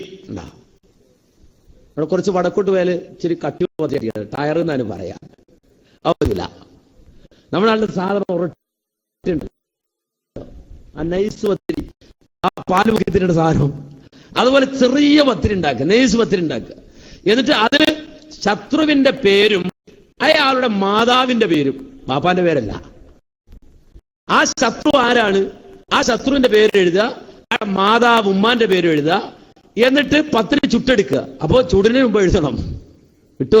ചുട്ടിട്ടല്ല, ചുടിന് മുമ്പ് എഴുതുക. എന്നിട്ട് ചുട്ടെടുക്കുക. എന്നിട്ട് അത് കാക്കക്ക് തിന്നാൻ കൊടുത്താൽ, കാക്കല്ല, കാക്കക്ക് അത് തിന്നാൻ കൊടുത്താൽ കാക്ക കൊത്തിയിട്ട് ചാകും പോലെ ശത്രു തമ്മിൽ തല്ലി നശിക്കുകയോ നാടും വീടും വിട്ട് പോവുകയോ ചെയ്യുന്നതാണ്. തമ്മിൽ തല്ലി നശിക്കാൻ ഇങ്ങോട്ട് വായിച്ചാല് ഒരുപാടുണ്ട്. അതിന്റെ ഹെഡിങ് വായിച്ചാൽ എന്താണെന്നറിയോ? ശത്രു ചിത്തഭ്രമം ബാധിച്ച് ആത്മഹത്യ ചെയ്യാൻ ഉണ്ടോ? പോയിട്ട് ഗതികെട്ട കെട്ടിത്തൂങ്ങണം. അന്ന് പണി ഇവിടെ കൊടുക്കാൻ ഇയാൾ കൊടുത്താണ്. ഇയാൾ പറയുന്നത് എന്റെ അനുഭവത്തിലൂടെ ചെയ്തിട്ട്. ഇയാൾ ഒരുപാട് ആത്മഹത്യ ചെയ്തിട്ടുണ്ടെന്നല്ല അർത്ഥം. ഇതെന്റെ അനുഭവത്തിലൂടെ അനുഭവിച്ചറിഞ്ഞ ആ കാര്യങ്ങളിൽ രേഖപ്പെടുത്തിയെന്ന. ഇങ്ങനെ അങ്ങോട്ട് ഒരുപാട് സാധനം ഇതില്. പ്രശസ്തി കിട്ടാൻ രാഷ്ട്രീയത്തിലെ ലോക്കൽ സെക്രട്ടറിക്ക് മന്ത്രി വകുപ്പുണ്ടില് അങ്ങനെ ഒരുപാട് സംഗതികൾ ഇങ്ങനെ രേഖപ്പെടുത്തിയിരിക്കുകയാണ്. നിങ്ങൾ ആലോചിക്കുക. എന്നിട്ട് ഇതിങ്ങനെ വിട്ടിട്ട് നിങ്ങളൊരു ഡോക്ടറെ കാണാൻ പോയി നോക്കൂ. 200 രൂപ 300 രൂപയാണ് ഡോക്ടറുടെ ഫീസ്. അതിന് കൂടുതലാ അല്ലെ? 300 രൂപ ഫീസ് വാങ്ങുന്ന ഡോക്ടറൊക്കെ പോയാല് കത്തി അടത്തി ബ്ലേഡാണല്ലോ ഉണ്ടല്ലേ എന്നൊക്കെ നമ്മള് പറയും. വല്ലാത്ത കത്തിയാണല്ലോ അല്ലെ? എന്നാലും നിങ്ങൾ പോയി ജോലിച്ചെടുക്ക ചെല്ല്, ഇയാളൊക്കെ ചെല്ല്. ഫീസ് എത്ര? 2000 3000 ഒരു കാഴ്ചക്ക് 3000 4000 ഇസ്മിന്റെ പണിക്കാര് അല്ലേ? ഈ മന്ത്രവാദികള്. കഴിഞ്ഞ ദിവസം ഒരാള് ബാംഗ്ലൂരിൽ നിന്ന്, അതിപ്പോ ഈ ലോക്കലൊന്നുമല്ല, നമ്മുടെ പുതിയ സാധനം എന്ന് പറഞ്ഞാൽ മനസ്സിലാവല്ലോ, പുതിയത്. അത് ഒരാള് വന്നെന്ന് മന്ത്രിച്ച് ഊതി തന്നിട്ട് പോണെങ്കിൽ 20,000 രൂപയാണ്. 20,000 രൂപ നമ്മുടെ പുതിയത്. അതാണ് അങ്ങനെ പറഞ്ഞാൽ അതൊക്കെ മനസ്സിലാക്കിയാൽ മതി. ആ 20,000 രൂപ ഒരു മന്ത്രത്തിന്. കഴിഞ്ഞ ദിവസം ഇവിടെ പിടിച്ചു നമ്മള്. എവിടെ? പയ്യന്നൂർ ഒരു മന്ത്രവാദിയെ പിടിച്ചു. ആ മന്ത്രവാദിക്ക് എത്ര ഫീസ്? 50,000 അല്ല 5,000 രൂപ ഒരു ഊത്തിന്. ഒരു പ്രാവശ്യം വന്ന് ഊതാൻ എത്ര? 5,000 രൂപ. എവിടെ കിട്ടി ഫീസ്? ഇടയുടെ ഡയറി പിടിച്ചു നമ്മൾ പരിശോധിച്ചപ്പോ മന്ത്രിക്കാൻ പോയിട്ട് കിട്ടിയത് ബാലൻസ് ഇത്രേ എഴുതി വെച്ചിരിക്കുക. പറഞ്ഞുറപ്പിച്ച റേറ്റിൽ കിട്ടിയത് അഡ്വാൻസ് ഇത്രേ, ബാലൻസ് ഇത്രേ. പുതിയതാണ് ഇതൊക്കെ. കൂട്ടരെ മനുഷ്യന്റെ വിശ്വാസത്തെ ചൂഷണം ചെയ്തിട്ട് അതിനെ കച്ചവടം വേണ്ടി കടന്നവർ അല്ലേ, എല്ലാം കച്ചവടവൽക്കരിച്ചു. വിശ്വാസം മതത്തിലില്ലാത്താണെങ്കിൽ വിൽക്കാൻ നല്ല സുഖ, മതത്തിലുള്ളൊന്നും വിൽക്കാൻ പറ്റില്ല. ഇപ്പൊ നമ്മളൊക്കെ സ്വലാത്തിൽ പ്രസംഗം തുടങ്ങുന്നതിന് മുമ്പ് സ്വലാത്ത്, നമസ്കരിക്കുമ്പോൾ സ്വലാത്തിൽ ഫർളാണ്, നിർബന്ധമാണ്. നമ്മളൊക്കെ സ്വലാത്തില്ലേ, ആ സ്വലാത്തിലിട്ട് ആർക്കെങ്കിലും വന്ന് പൈസ വാങ്ങിട്ടോ പറ്റുമോ? എന്നാലോ കൂലിങ്ങളെ സ്വലാത്ത് തുടങ്ങിയാണ് അല്ലേ. ലക്ഷങ്ങളാ പിടിച്ചത് അദ്ദേഹം കൊണ്ടുപോയത്, ലക്ഷങ്ങൾ പിരിച്ചു. പരിശുദ്ധ റമദാൻ 27 രാവ് നല്ല സമയം നോക്കി തന്നെ. സാധാരണ എത്ര കൊള്ളരുതാത്തൊരു നന്നാണ് സമയത്ത് റമദാൻ ഇങ്ങനെ എടുക്കുമ്പോ ഒരു പള്ളിയുടെ ഒരു ബന്ധം പായക്ക വാങ്ങിട്ട് പോകണം. എന്താ റമദാനായാലും വീണ്ടും അടിച്ച് കളിച്ച് ഒന്ന് ഉഷാറാക്കണം. മൂപ്പര് പോയിട്ട് ആ ടിവിയുടെ അതൊക്കെ അങ്ങോട്ട് തിരിച്ചൊക്കെ വെച്ചിട്ട് അതിന്റെ മുകളിൽ തുണി മൂടി വെക്കല. കാരണം അവൻ നന്നാണ് സമയം റമദാൻ മാസം. അപ്പഴേ ഇറങ്ങണ്ട് ഇവരിറങ്ങ. അവിടെ പോലും മതത്തെ ചൂഷണവൽക്കരിക്കുന്ന ആളുകൾ അല്ലേ. യഥാർത്ഥത്തിൽ ഈ ജ്യോത്സ്യന്മാരിറങ്ങി, കണിയാന്മാരിറങ്ങി, ഈ പറയുന്ന ആളുകൾ മുഴുവൻ ഇറങ്ങി. എന്തേ കാര്യം എന്നറിയോ? ഇവരൊക്കെ ഒരു സമൂഹത്തിന്റെ മുന്നിൽ വന്നിട്ട് അവരെ കഴുത്തിട്ട് പിടിച്ചു ഞെക്കി അവരുടെ പണം ചൂഷണം ചെയ്തെടുത്തു. ഖുർആൻ പറഞ്ഞില്ലേ, ലോകത്ത് ഇങ്ങനെ കടന്നു വന്ന പുരോഹിതന്മാരെ ചൂണ്ടി അല്ലാഹു പറഞ്ഞല്ലോ, വിശ്വാസികളെ വിളിച്ചുകൊണ്ട് തന്നെ പറഞ്ഞല്ലോ, എന്ത്? യാ അയ്യുഹല്ലദീന ആമനൂ ഇന്ന കതീറം മിനൽ അഹ്ബാരി വറുഹ്ബാനി ലയകുലൂന അംവാലൻ നാസി ബിൽ ബാത്തിലി വയസുദ്ദൂന അൻ സബീലില്ലാഹ്. സൂറത്തു തൗബയിൽ അല്ലാഹു സുബ്ഹാനഹു വ തആല വിശ്വാസികളായ ആളുകളെ വിളിച്ചുകൊണ്ട് പറയുകയാണ്, യാ അയ്യുഹല്ലദീന ആമനൂ, വിശ്വാസികളെ, ഇന്ന കതീറം മിനൽ അഹ്ബാരി വറുഹ്ബാൻ, സമൂഹങ്ങളിലെ അതേ പണ്ഡിത പുരോഹിതന്മാരിൽ ബഹുഭൂരിഭാഗവും, ആ ബഹുഭൂരിപക്ഷം വരുന്ന പണ്ഡിത പുരോഹിതരും ലയകുലൂന അംവാലൻ നാസി ബിൽ ബാത്തിൽ, അവർ ജനങ്ങളുടെ മുതൽ അന്യായമായി തിന്നുന്നവരാണ്. പണ്ഡിത പുരോഹിതന്മാരെ ചൂണ്ടിയിട്ടാണല്ലോ പറയുന്നത്, അവർ ജനങ്ങളുടെ മുതൽ അന്യായമായി തിന്നുന്നവരാണ്. ഒരു ന്യായമില്ലാതെ തിന്നും. ഇത് അന്ന് മാത്രമല്ല, അവരെ പിന്തുടരുന്ന പറഞ്ഞു. ഇപ്പോ അടുത്ത സമയത്ത് ഈ വായിലിങ്ങടെ റേറ്റ് പുറത്തു വന്നല്ലോ, നിങ്ങൾ കണ്ടില്ലേ? 2 മണിക്കൂർ പ്രസംഗിച്ചതിന് എത്ര? 30,000 ചെലവും. ചെലവത്ര 30,000. എന്താ? 20,000 വണ്ടിക്കൂലി. പിന്നെ വേറെ അതിവിടെ മറ്റേ സെക്രട്ടറിക്ക് അവർക്ക് വകുപ്പുള്ള വിമാന ടിക്കറ്റ് 20,000. എവിടുന്ന പോണെ? തിരുവനന്തപുരത്ത് നിന്ന്. എങ്ങോട്ടാ പോണെ? മംഗലാപുരത്തേക്ക്. തിരുവനന്തപുരത്ത് ഡയറക്ട് ഫ്ലൈറ്റ് ഉണ്ടോ? ഇല്ല. നേരെ മറിച്ച് അത് പിന്നെ ബാംഗ്ലൂരോ ബോംബെയിലോ ഒക്കെ ചെന്നൈയിലോ ഒക്കെ പോയിട്ടാണ് മംഗലാപുരത്ത് 6 മണിക്കൂർ ഇങ്ങനെ കറങ്ങണം. എന്നാലും ഞാൻ അതിലേ വരുള്ളൂ. മനസ്സിലാക്കണോ? ചുരുക്കി പറഞ്ഞാൽ ഒരു പ്രാസംഗികന്, ഒരു പ്രഭാഷകന് പ്രസംഗം കഴിഞ്ഞാൽ 1,50,000 ഏത് ബിസിനസ്സുകാരനാണ് കിട്ടുക കൂട്ടരെ? 3 മണിക്കൂർ പണിയെടുത്തിട്ട് 50,000 രൂപ കിട്ടുക എന്ന് പറഞ്ഞാല് എല്ലാ ചെലവും കഴിഞ്ഞ് ബാക്കിയാണ്. ചെലവുൾപ്പെടല്ല, ചെലവും കഴിഞ്ഞിട്ട് 50,000, ചെലവും കഴിഞ്ഞിട്ട് 1,00,000. എന്തേ കൂട്ടരെ? വാല് പറഞ്ഞു. വാലെന്താ? ഉപദേശം. ഉപദേശം എന്ന് വെച്ചാൽ മനുഷ്യന്മാർ നന്നാകാനുള്ളത്. അത് പറഞ്ഞതിന് കൂലി എനിക്ക്. നിങ്ങൾ ചിന്തിച്ചു നോക്കൂ കൂട്ടരെ, ഈ 50,000 കൊടുത്ത് വാല് കേട്ടിട്ട് ആളുകൾ നന്നാവുമെന്ന് തോന്നുന്നുണ്ടോ നിങ്ങൾക്ക്? ഉണ്ടോ? ഈ 50,000 വാല് കേട്ടിട്ട് ആളുകൾ നന്നാവോ? ഇല്ല. കാര്യം എന്താ? പ്രധാന വിഷയം തന്നെ എന്താ? ഞാൻ കഴിഞ്ഞ ദിവസം ഇങ്ങനെ പോകുമ്പോ, കണ്ണൂർ ഭാഗത്തേക്ക് ഇങ്ങനെ പോകുമ്പോ ഒരു വിഷയമാണ്. എന്താണെന്നറിയോ? ഖബറിലെ ആദ്യ രാത്രി. ഈ 50,000 പ്രസംഗത്തിന്റെ ഒരു വിഷയമാണ് ഖബറിലെ ആദ്യ രാത്രി. പകരാ മരിച്ചെങ്കിലും കുടുങ്ങൂലേ? രാവിലെ മരിച്ചു, ഖബറിടയ്ക്ക് രാത്രി ഒരു കാത്തിരിക്കും. ആദ്യ രാത്രി ആണോ? അപ്പൊ ആളുകൾ ഈ രൂപത്തിൽ അവരെ വശീകരിക്കുന്ന രൂപത്തിലെ വിഷയം കൊടുക്കല്. നിങ്ങൾ ചിന്തിച്ചു നോക്കുക. മാത്രല്ല, പ്രധാന ചർച്ച എന്താ? പ്രധാന ചർച്ച ഗൾഫുകാരന്റെ ഭാര്യ. എന്നിങ്ങനെ തുടങ്ങിയ വാള് എന്താ? പണ്ടൊരു സ്കൂളിൽ പഠിക്കുമ്പോൾ, SSLCക്ക് പഠിക്കുമ്പോൾ ഉണ്ടായ അതേ ഒരു ബന്ധം, അത് പിന്നീട് തകർന്നു. എന്നിട്ടോ പിന്നെ വേറെ ആള് കല്യാണം കഴിച്ചു. കല്യാണം കഴിച്ചാൽ 2 കൊല്ലം കഴിഞ്ഞ് ഗൾഫിൽ പോയി. ഗൾഫിൽ പോയപ്പോൾ ഗൾഫിലെ പോയ ഭർത്താവ് ഒരു ഫോൺ വാങ്ങിക്കൊടുത്തു. അതിൽ പിന്നെ അയാൾ വാട്സാപ്പ് കയറ്റി കൊടുത്തു, ഫേസ്ബുക്ക് കയറ്റി കൊടുത്തു. പഴയ ഫ്രണ്ടുമായി ഇവൾ വീണ്ടും ലിങ്കായി. അവസാനം ഭർത്താവ് 3 കൊല്ലം കഴിഞ്ഞ് തിരിച്ചു വന്നപ്പോൾ ഭാര്യയില്ല. ഇത് 3.5 മണിക്കൂർ എടുത്ത് പ്രസംഗിച്ച് വിഷയം പറഞ്ഞ് അവസാനം ഇതിന്റെ CD ഇറക്കി ഗൾഫിലുള്ള ഭർത്താവ് ഇതിങ്ങനെ കേട്ടിട്ട് നേരെ വിളിക്കുക, സുബ്ഹാനല്ലാഹ്, വീട്ടിലേക്ക് കെട്ടികൾ വിളിച്ചിട്ട്, ഹലോ നീ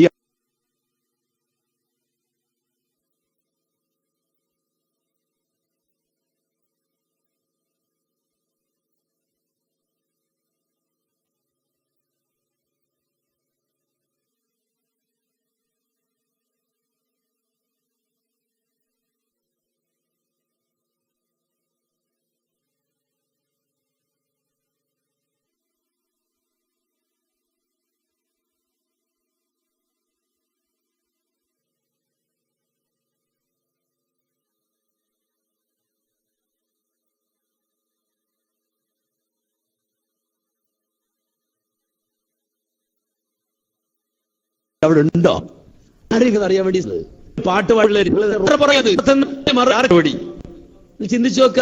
അവസാനം അവര് തന്നെ ഞെട്ടിപ്പോയി. സുബ്ഹാനല്ലാഹ്, നമ്മൾ ഉദ്ദേശിക്കാത്ത ആണല്ലോ ഈ പറയണ ഇവര്. അവർ തന്നെ ഞെട്ടിപ്പോയി. ഞാൻ പറഞ്ഞു വന്നത്, ഈ രൂപത്തിൽ എവിടെയാണ് മാർക്കറ്റിംഗ് ഉപയോഗപ്പെടുത്താൻ കഴിയുന്നത്, വിപണി ഉപയോഗപ്പെടുത്താൻ കഴിയുന്നത് എന്ന് ചിന്തിച്ചുകൊണ്ട് ആത്മീയ രംഗത്തെ കള്ളക്കച്ചവടം വളരെ തകൃതി അവിടെ നടക്കുന്നുണ്ട്. അവിടെ ജ്യോതിഷികളുണ്ട്, മൂല്യന്മാരുണ്ട്, പണ്ഡിതന്മാരുണ്ട്, അതുപോലെ തന്നെ മൗലവിമാരുണ്ട്, എല്ലാരുണ്ട്. അവർ മുഴുവനും പോക്കറ്റടിക്കുന്നത് ആരെയാണ്? ജനങ്ങളെയാണ്. ലയകുലൂന അംവാലൻ നാസി ബിൽ ബാത്തിൽ. ഉണ്ടോ? ലയകുലൂന അംവാലൻ നാസി ബിൽ ബാത്തിൽ. ജനങ്ങളുടെ മുതൽ അന്യായമായി അപഹരിക്കുന്നു, ഒരു ന്യായമില്ലാതെ പൈസ അടിക്കുന്നു. ആര്? ഇവരെ. ആര്? ഈ അഹ്ബാറും റുഹ്ബാനും പണ്ഡിത പുരോഹിതന്മാരിൽ ബഹുഭൂരിഭാഗവും ജനങ്ങളുടെ മുതൽ അന്യായമായി തിന്നുന്നു. ഒന്നത്. രണ്ട്, വയസുദ്ദൂന അൻ സബീലില്ലാഹ്, അള്ളാന്റെ മാർഗത്തിൽ നിന്ന് ജനങ്ങളെ തടയുകയും ചെയ്യും. അള്ളാന്റെ മാർഗത്തിൽ നിന്ന് ജനങ്ങൾ ഇവർ തടയും. കാര്യം, ഒരു ജനത നന്നായാൽ, നിങ്ങൾ ആലോചിക്കുക, യഥാർത്ഥ വിശ്വാസം കൽബിലുള്ള ഒരാള്, അത് ഖുർആൻ പറയുന്ന വിശ്വാസം കൽബിലുള്ള ഒരാള്, അയാള് ആ റബ്ബിനെ പറ്റി അയാൾ മനസ്സിലാക്കും, അള്ളാഹുവിനെ പറ്റി അറിയും, അതുപോലെ ആ റബ്ബിന്റെ പ്രത്യേകത അറിയും, പടപ്പുകളുടെ പോരായ്മ അവനറിയും. അവ പിന്നെ ജോത്സ്യനെടുക്ക പോവോ? കണിയാനെടുക്ക പോവോ? മഷിനോട്ടക്കാരെടുക്ക പോവോ? ഇല്ല. കാര്യം ഖുർആൻ അവരോട് പറഞ്ഞു കൊടുത്തു, ഖുൽ ലാ യഅലമു മൻ ഫിസ് സമാവാതി വൽ അർളിൽ ഗൈബ ഇല്ലല്ലാഹ് വമാ യശ്ഉറൂന അയ്യാന യുബഅസൂൻ. പറയൂ നബിയേ, ആകാശഭൂമികളിൽ ഗൈബ് അറിയുന്ന ഒരാളുമില്ല, ആകാശഭൂമികളിൽ അദൃശ്യമറിയുന്ന ഒരാളുമില്ല, ഇല്ലല്ലാഹ്, അല്ലാഹയല്ലാതെ. ഒരാൾക്കും ഭാവി അറിഞ്ഞുകൂടാ, നാളെ എന്ത് നടക്കും ഒരാൾക്കും അറിഞ്ഞുകൂടാ. നാളെ എന്താണ് സമ്പാദിക്കുകയെന്ന് ഒരാൾക്കും അറിഞ്ഞുകൂടാ. ഖുർആൻ പറയുകയാണ്,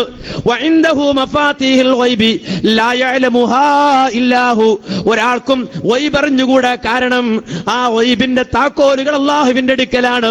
ലാ യഅലമുഹാ ഇല്ലാഹു, ആ അല്ലാഹയല്ലാതെ ഗൈബ് അറിയുകയില്ല. എത്ര ലളിതാണ്! ഒരു വലിയ ആശയം മനുഷ്യന്റെ കൽവിൽ ഇട്ടു കൊടുക്കുകയാണ്. എന്ന് മാത്രമല്ല, ലോകത്ത് കടന്നു വന്ന അമ്പിയാക്കളോട് പറയാനല്ല പറയിപ്പിക്കാൻ അള്ളാഹു അവരെ കൊണ്ട് പറയിപ്പിക്കണം. എന്ത്? എല്ലാ നബിമാരെ കൊണ്ടും എന്ത് പറയിപ്പിച്ചു? വലാ അഖൂലു ലക്കും ഇൻദീ ഖസാഇനുല്ലാഹ് വലാ അഅലമുൽ ഗൈബ. പ്രവാചകന്മാരോട് പറയാൻ അല്ലാഹു കൽപ്പിക്കുകയാണ്. അതേ പ്രവാചകന്മാരെ, നിങ്ങൾ ജനങ്ങളോട് പറയണമെന്ന്. വലാ അഖൂലു ലക്കും ഇൻദീ അല്ലാഹു അദൃശ്യമെന്ന ആളാണ് ഞാനെന്നും നിങ്ങളോട് ഞാൻ പറയുന്നില്ല എന്ന് പറയൂ പ്രവാചകരെ. നബിമാരോടുള്ള പറയാണ്, ഇങ്ങനെ പറയണം ജനങ്ങളോട്. എന്ത്? അള്ളാഹുവിന്റെ ഖജാനകൾ എന്റെ കയ്യിലാണെന്ന് ഞാൻ നിങ്ങളോട് പറയുന്നില്ല, അദൃശ്യമറിയുന്ന ആളാണെന്നും ഞാൻ നിങ്ങളോട് പറയുന്നില്ല. 1983 കൊട്ടപ്പുറം സംവാദം നടക്കുന്നത്. അവിടെ എ പി അബ്ദുൽ ഖാദർ മൗലവി അല്ലാഹു യർഹം, ആ പണ്ഡിതൻ മറുഭാഗത്തിനെതിരെ ഈ ആയത്തോതി അള്ളാഹു പറഞ്ഞത് പ്രവാചകന്മാരോട് പറയാൻ പറഞ്ഞത്. അതിനും ഒരു നിരൂപണ ബുക്ക് ഇറങ്ങിയിരുന്നു, കൊട്ടപ്പുറം സംവാദം. OM തരുവണ എഴുതിയ പുസ്തക. ആ ബുക്കിന് ഈ ആയത്തിന് അർത്ഥം കൊടുത്തതറിയോ? എന്താണെന്നറിയോ? അത് മൗലവിക്ക് മനസ്സിലാകാഞ്ഞിട്ടാണ്. എന്താ പറഞ്ഞത്? അള്ളാഹുവിന്റെ ഖജാനകൾ എന്റെ കയ്യിലുണ്ട്, പക്ഷേ അതുണ്ടെന്ന് ഞാൻ നിങ്ങളോട് പറയുന്നില്ല. വലാ അഅലമുൽ ഗൈബ, യഥാർത്ഥത്തിൽ എനിക്ക് അദൃശ്യം അറിയാം, പക്ഷേ ഞാൻ നിങ്ങളോട് പറയുന്നില്ല. അങ്ങനെയാണ് അതിന്റെ അർത്ഥം. എത്ര? പക്ഷെ മൂപ്പര് ബാക്കി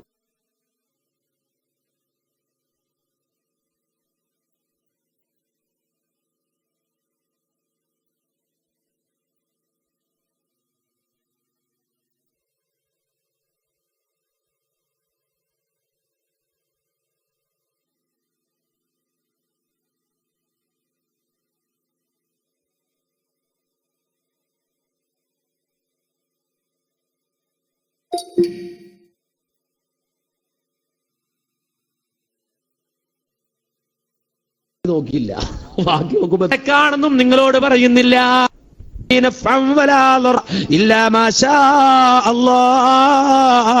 പറയൂ നബിയെ, ഞാൻ എന്റെ കാര്യത്തിൽ പോലും ഉപകാരമോ ഉപദ്രവമോ അധീനപ്പെടുത്തുകയില്ല. ഇല്ലാ മാഷാ അല്ലാഹ്, അല്ലാഹ് ഉദ്ദേശിച്ചതല്ലാതെ. എന്നിട്ട് നബിയോട് പറയാനുള്ള പറയുകയാണ്, നബി അങ്ങ് പറയണം, വലൗ കുന്തു അഅലമുൽ ഗൈബ, ഞാൻ അദൃശ്യമറിയുന്ന ആളായിരുന്നെങ്കിൽ ലസ്തക്തർതു മിനൽ ഖൈരി, ഞാൻ ഖൈർ മാത്രം ധാരാളം വർദ്ധിപ്പിക്കുമായിരുന്നു, എനിക്ക് ലാഭങ്ങൾ മാത്രമേ ഉണ്ടാകുമായിരുന്നുള്ളൂ. വമാ മസ്സനിയ സൂ, ഒരിക്കലും എനിക്ക് ഒരു പ്രയാസവും ബാധിക്കുമായിരുന്നില്ല. എന്നാൽ എനിക്ക് ജീവിതത്തിൽ പ്രയാസങ്ങൾ അനുഭവിക്കേണ്ടി വന്നിട്ടുണ്ട്, ബുദ്ധിമുട്ടുകൾ അനുഭവിക്കേണ്ടി വന്നിട്ടുണ്ട്, ത്യാഗങ്ങൾ നേരിടേണ്ടി വന്നിട്ടുണ്ട്. എന്തുകൊണ്ട്? ഞാൻ ഗൈബ് അറിയുന്ന ആളല്ല, എനിക്ക് ഗൈബ് അറിയില്ല. ആ ഗൈബ് അറിയുമായിരുന്നെങ്കിൽ അതെ, ഞാൻ എന്റെ ജീവിതത്തിൽ ലാഭമല്ലാതെ ഒരു നഷ്ടവും അനുഭവിക്കേണ്ടി വരുമായിരുന്നില്ല, പ്രയാസങ്ങളൊന്നും അനുഭവിക്കേണ്ടി വരുമായിരുന്നില്ല എന്ന് പറയൂ എന്ന് അല്ലാഹു പ്രവാചകനോട് പറയാൻ വേണ്ടി സൂറത്ത് അറാഫിന്റെ 188 ആയത്തിലൂടെ കൽപ്പിക്കുകയാണ്.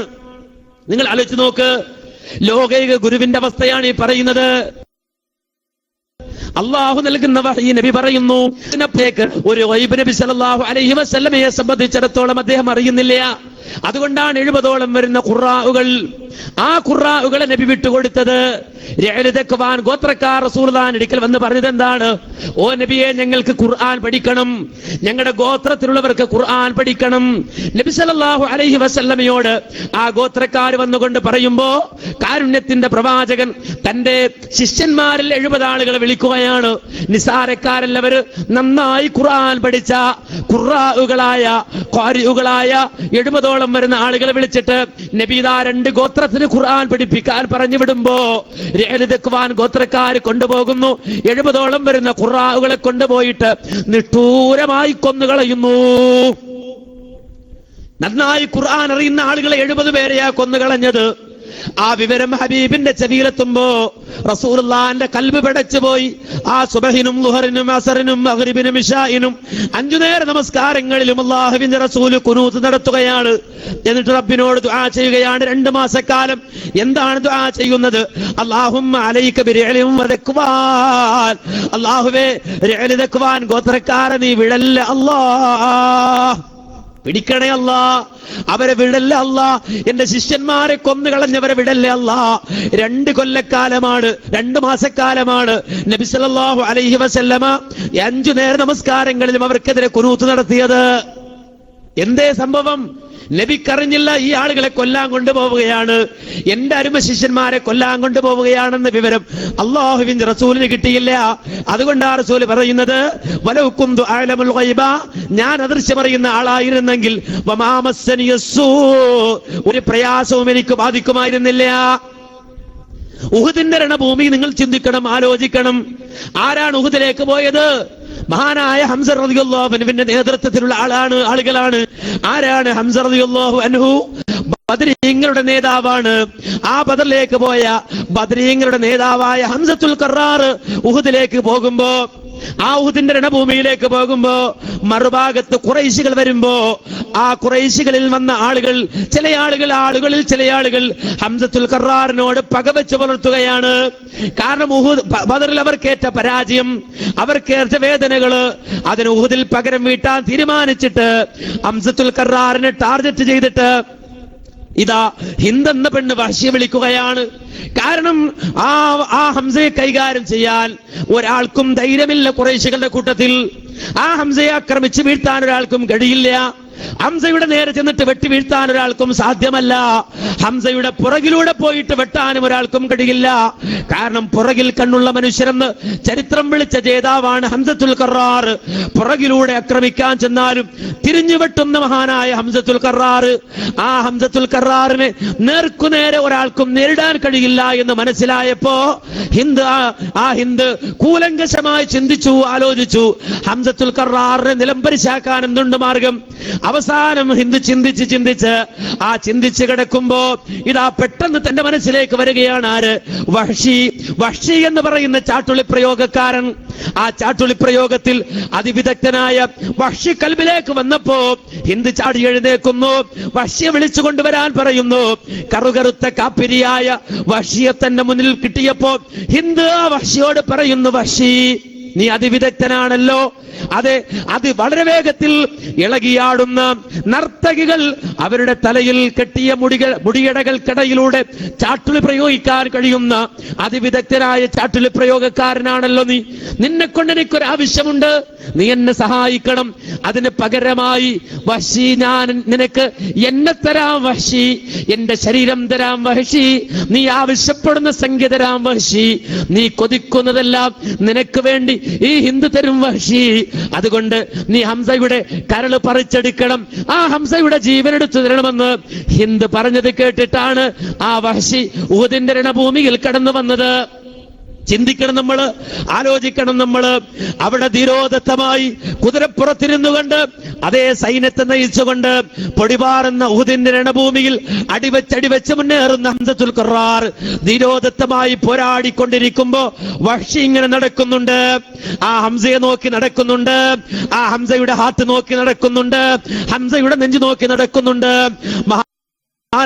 ഹംസത്തുൽ ഖറാർ റളിയല്ലാഹു അൻഹു ധീരോദത്തമായി പോരാടി മുന്നേറിക്കൊണ്ടിരിക്കുമ്പോ പെട്ടെന്ന് തന്റെ കൈവാക്കിന് ഹംസത്തുൽ ഖറാർ റളിയല്ലാഹു അൻഹു വരുമ്പോ വഹ്ഷി അതേ ഹംസത്തുൽ ഖറാറിന്റെ നെഞ്ചിലേക്ക് ആ ചാട്ടുളി എയിം ചെയ്തിട്ട് ഒറ്റ എറി വെച്ച് കൊടുക്കുമ്പോ ആ ചാട്ടുളി പോയിട്ട് ഹംസത്തുൽ ഖറാറിന്റെ നെഞ്ചു തുളച്ച് മുതുകിലൂടെ പുറത്തേക്ക് വീഴുമ്പോ, പുറത്തേക്ക് ഇറങ്ങുമ്പോ കുതിരപ്പുറത്ത് നിന്ന് ഹംസത്തുൽ ഖറാർ തലകുത്തി താഴേക്ക് വീണു പോകുമ്പോ ഓടി വരികയാണ് ഹിന്ദ്. കടാരയുമായി ഓടി വന്നിട്ട് ഹംസത്തുൽ ഖറാറിന്റെ വയറ് കുത്തിക്കീറി കുടൽമാല വലിച്ച് പുറത്തേക്കിട്ട് അതുപോലെ തന്നെ കുടലിൽ നിന്ന് കരൾ പറിച്ചെടുത്തിട്ട് ചവച്ചു തുപ്പിയിട്ട് ഹംസത്തുൽ ഖറാറിന്റെ തല വെട്ടിപ്പിളർത്തിയിട്ട് തലച്ചോറെടുത്ത് പുറത്തേക്ക് എറിഞ്ഞിട്ട് തലയോട്ടിയിൽ കള്ളൊഴിച്ചു കുടിച്ചിട്ട് ഒരു ഭ്രാന്തിയെ പോലെ അലറി വിളിച്ചുകൊണ്ട് ആ ഉഹദിന്റെ ഭൂമിയിൽ ആ ഹിന്ദ് നൃത്തം ചവിട്ടുമ്പോ ഉഹദിന്റെ പൊടിയടങ്ങി ആ നബി സല്ലല്ലാഹു അലൈഹി വസല്ലമയും സഹാബത്തും കൂടി ആ ഉഹദ് രണഭൂമിയിലൂടെ നടന്നിട്ട് ഷഹീദായ ഓരോ മനുഷ്യന്റെയും അടുക്കൽ ഇങ്ങനെ വന്നിട്ട് ഓരോ ആളുകളെയും നോക്കി മഹാനായ റസൂൽ ഇങ്ങനെ മുന്നോട്ട് പോയി അവസാനം നോക്കുമ്പോ വികൃതമാക്കപ്പെട്ടൊരു മയ്യത്ത് കാണുമ്പോ, കുടൽമാലകൾ പുറത്തേക്ക് ഇറങ്ങിക്കിടക്കുന്ന ഒരു മയ്യത്ത് കാണുമ്പോ, തല വെട്ടിപ്പിളർന്നൊരു മയ്യത്ത് കാണുമ്പോ ആ മയ്യത്തിന്റെ സമീപത്തേക്ക് ലോകത്തിന്റെ നേതാവ് പോയി ഒരു പ്രാവശ്യമേ ഹബീബ് അങ്ങോട്ട് നോക്കിയുള്ളൂ. ഒരു പ്രാവശ്യം നോക്കിയപ്പോൾ തന്നെ ആ കിടക്കുന്ന വ്യക്തി ആരാണെന്ന് ഹബീബിന് മനസ്സിലായി. മക്കയുടെ മണ്ണിൽ വിശുദ്ധമായ കഅബാലയത്തിന്റെ തണലിൽ വെച്ചുകൊണ്ട് പ്രവാചകനോടൊപ്പം കൂടിയിട്ട് പ്രവാചകന് താങ്ങായി തണലായി ആ നിമിഷം മുതൽ ആ ഉഹദിന്റെ രണഭൂമി വരെ പ്രവാചകന്റെ കൂടെ നിഴൽ പോലെ നടന്ന റസൂലുള്ളാഹിയുടെ എളാപ്പയുടെ മയ്യിത്താണ് ആ കിടക്കുന്നതെന്ന് ഹബീബ് മനസ്സിലാക്കിയപ്പോ അവിടെ വെച്ചുകൊണ്ട് നേതാവ് വിളിച്ചു പറഞ്ഞു പോയി, യാ അമ്മീ യാ ഹംസ യാ സയ്യിദ ശുഹദാ യാ ഹംസ, എന്റെ എളാപ്പ ഹംസേ, ശുഹദാക്കളുടെ നേതാവായ ഹംസേ. റസൂലുള്ളാഹ് അവിടെ വെച്ച് കരഞ്ഞു എന്ന് മാത്രമല്ല, ആ ഹബീബിന്റെ ചരിത്രം രേഖപ്പെടുത്തിയപ്പോ, ആ ഹബീബിന്റെ ചിരിയെ രേഖപ്പെടുത്തിയപ്പോ, ആ ഹബീബിന്റെ നടത്തത്തെ രേഖപ്പെടുത്തിയപ്പോ, ആ ഹബീബിന്റെ വസ്ത്രം രേഖപ്പെടുത്തിയപ്പോ, ആ ഹബീബിന്റെ കേശത്തെ സംബന്ധിച്ച് രേഖപ്പെടുത്തിയപ്പോ, ആ ഹബീബിന്റെ കുടുംബജീവിതത്തെ കുറിച്ച് രേഖപ്പെടുത്തിയപ്പോ, ആ ഹബീബിന്റെ നീതിബോധത്തെ കുറിച്ച് രേഖപ്പെടുത്തിയപ്പോ, ആ കൂട്ടത്തിൽ ഹബീബിന്റെ കരച്ചിൽ, റസൂലുള്ള കരഞ്ഞ നിമിഷങ്ങളെ ചരിത്രകാരന്മാർ രേഖപ്പെടുത്തിയപ്പോ 1, 2, 3 സ്ഥാനത്ത് എഴുതി വെച്ചു ഹബീബ് കരഞ്ഞുപോയി. എന്തുകൊണ്ട്? ബിമൗത്തി ഹംസ, ഹംസത്തുൽ ഖറാറിന്റെ വഫാത്ത് കൊണ്ട്, മരണം കൊണ്ട് ഹബീബ് കരഞ്ഞിട്ടുണ്ട് എന്ന് ലോക ചരിത്രം രേഖപ്പെടുത്തി വെച്ചിട്ടുണ്ടെങ്കിൽ കൂട്ടരെ, ചാട്ടുളിയുമായി ഉഹദിന്റെ രണഭൂമിയിൽ ഹംസത്തുൽ ഖറാറിന്റെ നെഞ്ചു നോക്കി നടന്ന വഹ്ഷിയെ കുറിച്ച് റസൂലുള്ളാഹി സ്വല്ലല്ലാഹു അലൈഹി വസല്ലമക്ക് ഒരു വിവരം കിട്ടിയിരുന്നെങ്കിൽ പറയുമായിരുന്നു, എളാപ്പാ വഹ്ഷി ഉണ്ട് എളാപ്പാ, ചാട്ടുളിയുണ്ട് എളാപ്പാ. നബി പറയുമായിരുന്നു. പറഞ്ഞോ? പറഞ്ഞില്ല. എന്തേ കാരണം? വലൗ കുന്തു അഅലമുൽ ഗൈബ, ഞാൻ അദൃശ്യമറിയുന്ന ആളായിരുന്നെങ്കിൽ വമാ മസ്സനിയസ്സൂ, എനിക്കൊരു പ്രയാസവും ഉണ്ടാകുമായിരുന്നില്ല. പക്ഷേ ഞാൻ ഹബീബ് സല്ലല്ലാഹു അലൈഹി വസല്ലം പ്രവാചകന്റെ നെറ്റിത്തടം മുറിഞ്ഞുപോയി. എങ്ങനെ മുറിഞ്ഞത്? മുഹമ്മദ് സല്ലല്ലാഹു അലൈഹി വസല്ലം എന്ന വാർത്ത വെച്ചപ്പോ സ്വഹാബത്ത് ചിന്ന ഭിന്നമായി ചിതറിപ്പോയപ്പോ ഒറ്റപ്പെട്ടു പോയ പ്രവാചകൻ ഉഹുദിന്റെ ഒരു മലയിലേക്ക് ഓടിക്കേറുന്നതിനിടയിൽ ശത്രുക്കൾ ഒരുക്കി വെച്ചിരുന്ന വാരിക്കുടിയിൽ നബി വീണുപോയി. ആ വീഴ്ചയിൽ റസൂലുള്ളാഹിന്റെ പടത്തൊപ്പിയുടെ കൊളുത്തുകോൽ റസൂലുള്ളാഹിന്റെ നെറ്റിത്തടത്തിലൂടെ തുളച്ചു കയറി. അങ്ങനെയാ ഹബീബിന്റെ നെറ്റിത്തടം മുറിഞ്ഞത്. അത് വാരിക്കുഴിയാണെന്ന് റസൂലുള്ള കണ്ടില്ല. മനസ്സിലാക്കണം, ഇത് ലോകത്തിന്റെ നേതാവിന്റെ ചരിത്ര. എന്നിട്ട് നമ്മുടെ നാട്ടിൽ ലോക്കൽസ് ഒരു വെറ്റില എടുത്തു വെച്ചിട്ട് പറയൺ, ഞാൻ പറഞ്ഞുതരാ, ഭൂതം പറഞ്ഞുതരാ, ഭാവി പറഞ്ഞുതരാ, വർത്താനം പറഞ്ഞുതരാം. ചിന്തിച്ചു നോക്കുക.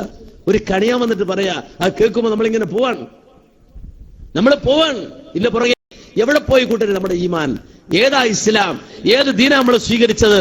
അതുകൊണ്ട് അന്ധവിശ്വാസത്തെ വിപണനം ചെയ്യുന്ന അഭിനവ തമ്പുരാക്കന്മാർ നമ്മുടെ നാട്ടിൽ വിരാജിക്കുമ്പോ, ഇറങ്ങി വരുമ്പോ, മതവ്യത്യാസമില്ലാതെ അവര് പ്രവർത്തിക്കുമ്പോ നമ്മൾ മനസ്സിലാക്കണം, ഇവര് നമ്മുടെ അന്ധകരാണ്.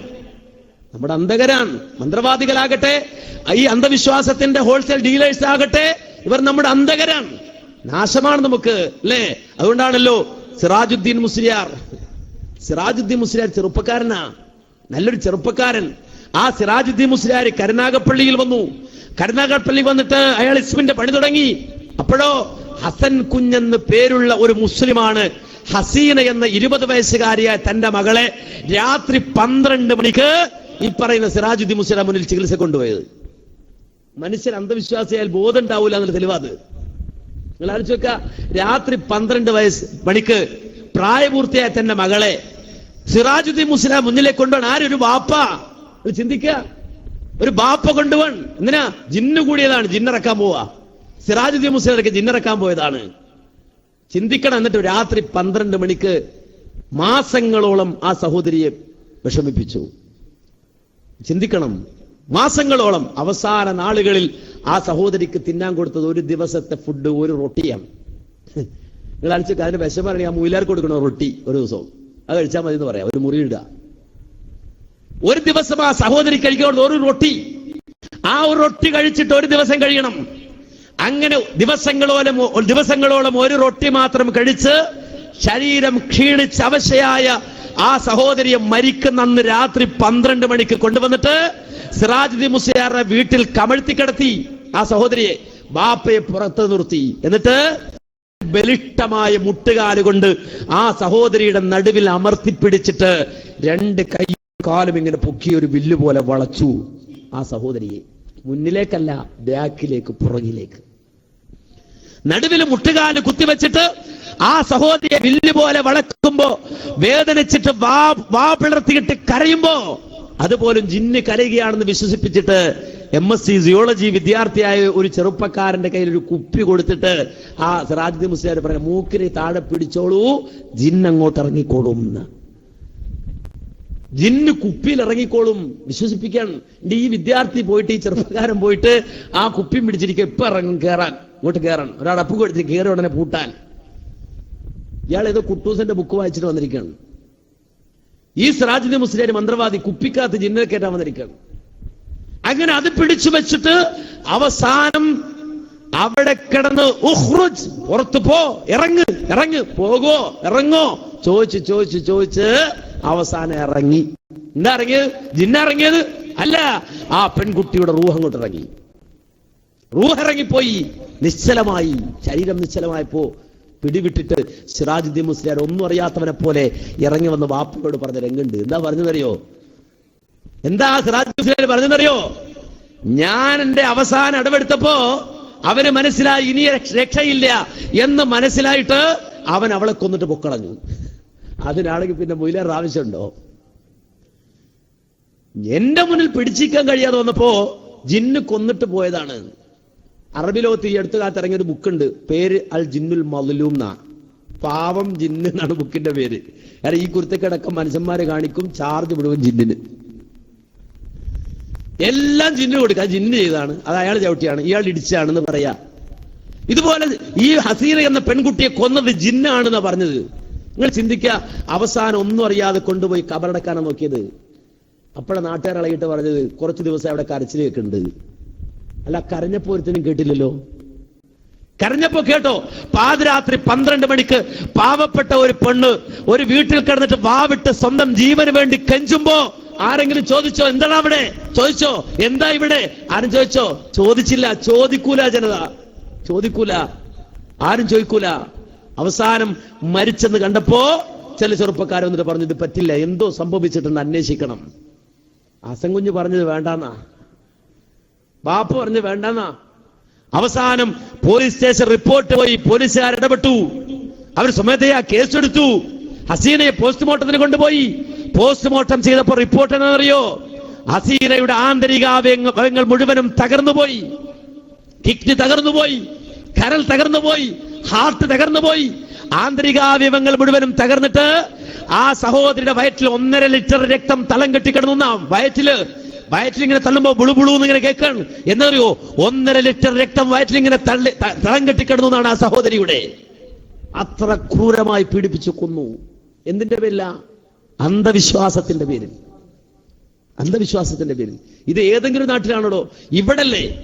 ഇവിടെ ഫർസാന 6 മാസം പ്രായമുള്ളൊരു ഗർഭിണിയായ പെണ്ണ്, 6 മാസം ഗർഭിണിയായ ഒരു പെണ്ണിനെ 2 ജീവനെടുത്ത്. ആര്? ഒരു മന്ത്രവാദി, മുസ്ലിം നാമധാരിയായ മന്ത്രവാദി. 2 ജീവൻ, 1 ജീവനല്ല. ഒരു ബസ് ഗർഭിണിക്കറിയാം അല്ലെ? ബോധം മനുഷ്യനാണെങ്കിൽ ആദരവ് കാട്ടവരോട് എന്താ? ഒരു ഗർഭിണി, ആ ഗർഭിണിയെ അപസ്മാര രോഗിയാണ് എന്ന് പറഞ്ഞിട്ട് അവസാനം കൊണ്ടുവന്നിട്ട് ചവിട്ടിക്കൊന്നു. എവിടെ? നമ്മുടെ എടപ്പാളടുത്ത് മലപ്പുറം ജില്ല. ആ മലപ്പുറം ജില്ലയിൽ എടപ്പാളടുത്ത് മാറഞ്ചേരിക്കടുത്ത് ഈ അടുത്ത കാലഘട്ടത്തിലാണ് 6 മാസം ഗർഭിണിയായ ഒരു പെണ്ണിനെ മന്ത്രവാദി കൊന്നത്. നമ്മളത് കേട്ടിട്ട് ഞെട്ടിൽ വിടുന്നതിന് മുമ്പ് നോക്കിയപ്പോ പിന്നെന്താ, കുറച്ചുകൂടെ അങ്ങോട്ട് മാറി പുളിക്കൽ. ആ പുളിക്കലിൽ ശകുന്തള എന്ന ഒരു സഹോദരിയെ ഒരു മന്ത്രവാദി കഴുത്തിൽ കയറിട്ടാ കൊന്നുകളഞ്ഞു. കാരണം എന്താ? സ്വന്തം ഭർത്താവിന്റെ ഐശ്വര്യത്തിന് വേണ്ടി, ഭർത്താവിന് തന്നോട് ഇഷ്ടം കൂടാൻ വേണ്ടി, സ്നേഹം കൂടാൻ വേണ്ടി ഒരു സഹോദരി പോയതാ ഒരു മന്ത്രവാദി എടുക്കല്. പക്ഷെ മന്ത്രവാദിയുടെ ആഗ്രഹം അറിയോ? ഒരു കാറ് വാങ്ങണം. അതിന് ശകുന്തളയുടെ കഴുത്തിലും അതുപോലെ തന്നെ കയ്യിലും അതുപോലെ തന്നെ ചെവിയിലും ഒക്കെ കിടന്ന സ്വർണം വാങ്ങിയെടുത്തിട്ട് അത് ജപിക്കാനാണ്, മന്ത്രിക്കാനാണ്, അത് പിന്നെ അത് പ്രത്യേകമായ ഒരു സേവക്കാണ് എന്നൊക്കെ പറഞ്ഞ് ഊരിയെടുത്തിട്ട് അത് മുഴുവനും വാങ്ങി, സ്വർണം മുഴുവനും കൊണ്ടുവരാൻ പറഞ്ഞ് കൊണ്ടുവന്നതിന് ശേഷം ശകുന്തളയുടെ കഴുത്തിൽ കയറ് ചുറ്റിയിട്ട് കൊന്നുകളഞ്ഞു. കൊന്നിട്ട് നിങ്ങൾക്കറിയോ, ആ വ്യക്തി, ആ സ്വാമി തൊട്ടടുത്ത കടയിൽ ചെന്നു. കടയിൽ ചെന്നിട്ട് പറഞ്ഞൊരു ചാക്ക് വേണം. കടക്കാരൻ പറയണം. അതിനുശേഷം ആ കടക്കാരൻ പറയാൻ, ഞാൻ ചോദിച്ചു സ്വാമിജിയോട് എന്തിനാ ചാക്ക്? അപ്പൊ പറഞ്ഞു അമ്പലത്തിലേക്കാണ്. അപ്പോ അയാൾ പറയാൻ, ഞാൻ ഫ്രീ ആയിട്ട് കൊടുത്തു നല്ലൊരു ചാക്ക്. അമ്പലത്തിലേക്കാണെന്ന് പറഞ്ഞപ്പോ, എന്തോ അമ്പലത്തിന്റെ ആവശ്യമാണെന്ന് പറഞ്ഞപ്പോ ഉള്ളതിൽ നല്ലൊരു ചാക്ക് കൊടുത്തു. അയാളെ ഞാൻ പൈസ വാങ്ങില്ല, പൈസ നീട്ടി ഞാൻ വാങ്ങിയില്ല. ആ ചാക്ക് അയാൾ കൊണ്ടുപോയത് എന്തിനറിയോ? ശകുന്തളയുടെ മയ്യത്ത് കയറ്റാനാ. നിങ്ങൾ ചിന്തിച്ചു നോക്ക്. ഇങ്ങനെ എത്ര എത്ര എത്ര എത്ര അനുഭവങ്ങൾ. നമ്മുടെ ഈമാനും വിശ്വാസവും അതുപോലെ തന്നെ പണവും മുഴുവനും അന്ധവിശ്വാസികൾ, ഈ അന്ധവിശ്വാസത്തിന്റെ നേതാക്കൾ പറിച്ചെടുക്കും. എന്ന് മാത്രം അവസാനം നമ്മെ അവർ കൊന്നൊടുക്കും, സംശയമില്ല. കാരണം അവർക്ക് അസ്വലില്ല, അടിസ്ഥാനമില്ല. ഈ നിലക്ക് അന്ധവിശ്വാസം പല കോലത്തിലും ചൂഷക വേഷത്തിൽ കടന്നു വരുമ്പോ, ചൂഷണ മാർഗം സ്വീകരിച്ച് രംഗത്ത് വരുമ്പോ തിരിച്ചറിയാൻ സുഹൃത്തുക്കൾ സാധിക്കും. ബോധം, വേറെ ഒരു നിർവാഹമില്ല. നമുക്ക് ബോധം ഉണ്ടാവുക, നമുക്ക് ചിന്തയുണ്ടാവുക, നമുക്ക് അടിസ്ഥാന ആദർശം ഉണ്ടാവുക, നമുക്ക് യഥാർത്ഥ വിശ്വാസം ഉണ്ടാവുക. വേറൊന്നും ഇല്ല പരിഹാരമായി, വേറൊരു നിർവാഹമില്ല. യഥാർത്ഥ വിശ്വാസം, ആ കൽബ് നമ്മെ സൃഷ്ടിച്ച റബ്ബിന് നൽകുക എന്ന ആ യഥാർത്ഥ വിശ്വാസം, ആ വിശ്വാസത്തിലേക്ക് തിരിച്ചു വരാൻ നമുക്ക് കഴിയണം. യഥാർത്ഥ ഈമാനിന്റെ ഉടമകളായി മാറാൻ നമുക്ക് കഴിയണം. മാത്രമല്ല, നമ്മുടെ ഉത്തരവാദിത്വത്തെ കുറിച്ച് നമ്മൾ മനസ്സിലാക്കണം. എന്താണിത്? മറ്റുള്ളവരെ ബോധവൽക്കരിക്കുക എന്ന ഉത്തരവാദിത്വം, ജനങ്ങളെ ബോധവൽക്കരിക്കുക എന്ന ഉത്തരവാദിത്വം.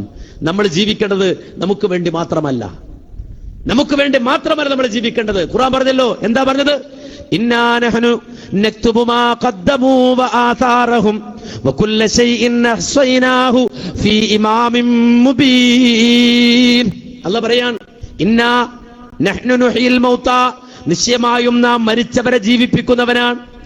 മാത്രമല്ല, നക്തുബു മാ ഖദ്ദമൂ വആഥാറഹും, നിങ്ങളുടെ പ്രവർത്തനങ്ങളെ നാം രേഖപ്പെടുത്തും. മാത്രമല്ല നിങ്ങളുടെ പ്രവർത്തനങ്ങൾ വഴി ഇവിടെയുണ്ടായ അനന്തരമായ അനന്തര ഫലങ്ങളെ സംബന്ധിച്ചും നാം രേഖപ്പെടുത്തുക തന്നെ ചെയ്യും. ഖുർആൻ പറയാണ്, നമ്മുടെ പ്രവർത്തനം മാത്രമല്ലല്ലോ രേഖപ്പെടുത്തുക, നമ്മുടെ പ്രവർത്തനം കൊണ്ട് അനന്തരഫലമായി ഇവിടെ എന്തുണ്ടായി അതും നമ്മുടെ പേരിൽ രേഖപ്പെടുത്തും. നന്മയാണുണ്ടായതെങ്കിൽ നന്മ, തിന്മയാണുണ്ടായതെങ്കിൽ തിന്മ. ഞാൻ വഴി, എന്റെ ജീവിതം വഴി ഒരു തിന്മയാണ് നാട്ടിൽ പ്രസരിച്ചതെങ്കിൽ കൂട്ടരെ, ഞാൻ ചെയ്തതിന് മാത്രമല്ല എനിക്ക് ശിക്ഷ, എന്നെ മാതൃകയാക്കി ആ തിന്മ സ്വീകരിച്ചവരുടെ മുഴുവനും ശിക്ഷ ഞാൻ ഏറ്റെടുക്കേണ്ടി വരും. ഇതാണ് ഖുർആൻ പഠിപ്പിച്ചത്. നക്തുബു മാ ഖദ്ദമു വ ആഥാറഹും. ലോകത്ത് ആരെ കൊന്നാലും, ലോകത്ത് എവിടെ കൊലപാതകം നടന്നാലും, ഇമാം ബുഖാരി ഉദ്ധരിക്കുന്ന ഹദീസാണ്, ആദമിന്റെ മോനൊരു ഷെയർ ഉണ്ട്. നിങ്ങൾ ആലോചിച്ച് നോക്കുക, ഇന്നിവിടെ വേറൊരാളെ കൊന്നെന്ന് വിചാരിക്കുക. അങ്ങനെ ഇന്ന് ഇവിടെ ഒരാളെ കൊന്നാൽ ഖാബീൽ ഒരു ഷെയർ. ഖാബീൽ എന്ന് പറഞ്ഞാൽ ആരാ? ആദം നബിയുടെ നേർക്കുനേരെയുള്ള മോനാ. ലോകത്താദ്യം കൊലപാതകം ചെയ്തത് അയാളാണ്, ഖാബീലാണ്. വേറൊരാളെ കൊന്നത് ഖാബീലാണ്. കാരണം ലോകത്ത് അസൂയ ഉണ്ടായി, സഹോദരനോട് അസൂയ ഉണ്ടായിട്ട് ആ അസൂയ അവസാനം കൊലപാതകത്തിലെത്തിച്ചിട്ട് ഒരു മനുഷ്യൻ മരിച്ചാൽ എങ്ങനെ മറമാടണമെന്നറിയാത്ത കാലത്ത്, ഒരു മനുഷ്യന്റെ മയ്യത്ത് ലോകം കണ്ടിട്ടില്ലാത്ത കാലത്ത് അവസാനം ആ മയ്യത്തടക്കാനുള്ള കാക്കയെ പറഞ്ഞു വിട്ടു എന്നാണ്, ഉറാബിനെ പറഞ്ഞു വിട്ടു എന്നാ ഖുർആൻ പറഞ്ഞത്. രണ്ട് കാക്ക വന്നിട്ട് കൊത്തിയിട്ട് പരസ്പരം കൊത്തിച്ചത്തിട്ട് ഒരു കാക്ക വെച്ചാളെ കൊന്നിട്ട് മണ്ണ് മാന്തിയിട്ട് അതിലേക്ക് മൂടിയിട്ട് കാണിച്ചു കൊടുക്കേണ്ടി വന്നു അയാൾക്ക്. സ്വന്തം സഹോദരനെ കൊന്നിട്ട് തോളിട്ട് നടക്കണം അയാള്, എവിടെ ഇറക്കി വെക്കണമെന്ന് അറിയാതെ, ഇതെന്ത് ചെയ്യണമെന്നറിയാതെ. അത് കണ്ടിട്ട് ആ മനുഷ്യൻ അത്ഭുതപ്പെട്ടു എന്നാണ്, കാക്കയുടെ പ്രവർത്തനം കണ്ടിട്ട്. എന്നിട്ട് മണ്ണ് മാന്തിയിട്ട് സഹോദരൻ അവിടെ അടക്കി. ലോകത്ത് ആരെ കൊന്നാലും, ലോകാവസാനം വരെ ലോകത്ത് ആരെ കൊന്നാലും അതിന്റെ ഒരു ഷെയർ നേരെ പോവാണ് കാബീലിന്റെ ഈ പറയുന്ന ഈ കാബീലിന്റെ കബറിലേക്ക്. കാര്യം എന്താ? ആദ്യം അത് തുടങ്ങി വെച്ച അയാളാ. ഒരു തിന്മ അയാൾ ചെയ്തു എന്ന് മാത്രമല്ല, അത് പ്രസരിച്ചു, അയാൾ വഴി പ്രസരിച്ചു. മാ ഖദ്ദമു വ ആഥാറഹും. അതിന്റെ അനന്തരഫലമായി ഉണ്ടായതിന്റെയൊക്കെ ഷെയർ കൊട്ടെത്തും. ഇത് മനസ്സിലാക്കണം. തിന്മ മാത്രമല്ല, നന്മയും. നന്മയുടെ കാര്യത്തിൽ അങ്ങനെയാണ്. ഞാൻ വഴി ഒരു നന്മ നാട്ടിൽ പ്രചരിച്ചിട്ടുണ്ടെങ്കിൽ, ഞാനൊരു നന്മ ജനങ്ങളെ പഠിപ്പിച്ചിട്ടുണ്ടെങ്കിൽ, ഞാൻ പഠിപ്പിച്ചപ്പോൾ എനിക്ക് കിട്ടിയൊരു പ്രതിഫലമുണ്ട്. അത് മാത്രമല്ല, അതൊരാൾ ഫോളോ ചെയ്യുന്നുവെങ്കിൽ അയാൾ ചെയ്യുന്ന ആ നന്മയുടെ ഒരു ഓഹരി എന്റെ ഖബറിൽ വരും, എന്റെ ഖബറിൽ വരും. മനസ്സിലാക്കണം. ആ ബോധം നമ്മുടെ മനസ്സിലുണ്ടാവണം, ആ ചിന്ത നമ്മുടെ മനസ്സിലുണ്ടാവണം.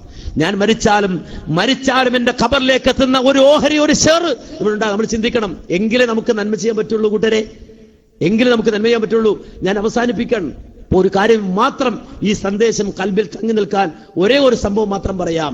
നബി സല്ലല്ലാഹു അലൈഹി വസല്ലമ മക്കയിൽ നിന്ന് മദീനയിൽ എത്തുമ്പോ നബിയുടെ അടുക്കലേക്ക് ഒരാൾ വന്നു, റസൂലുള്ളാഹിന്റെ അടുക്കലേക്ക് ഒരാൾ വന്നു, ഒരു കുട്ടിയെ കൈപിടിച്ചു.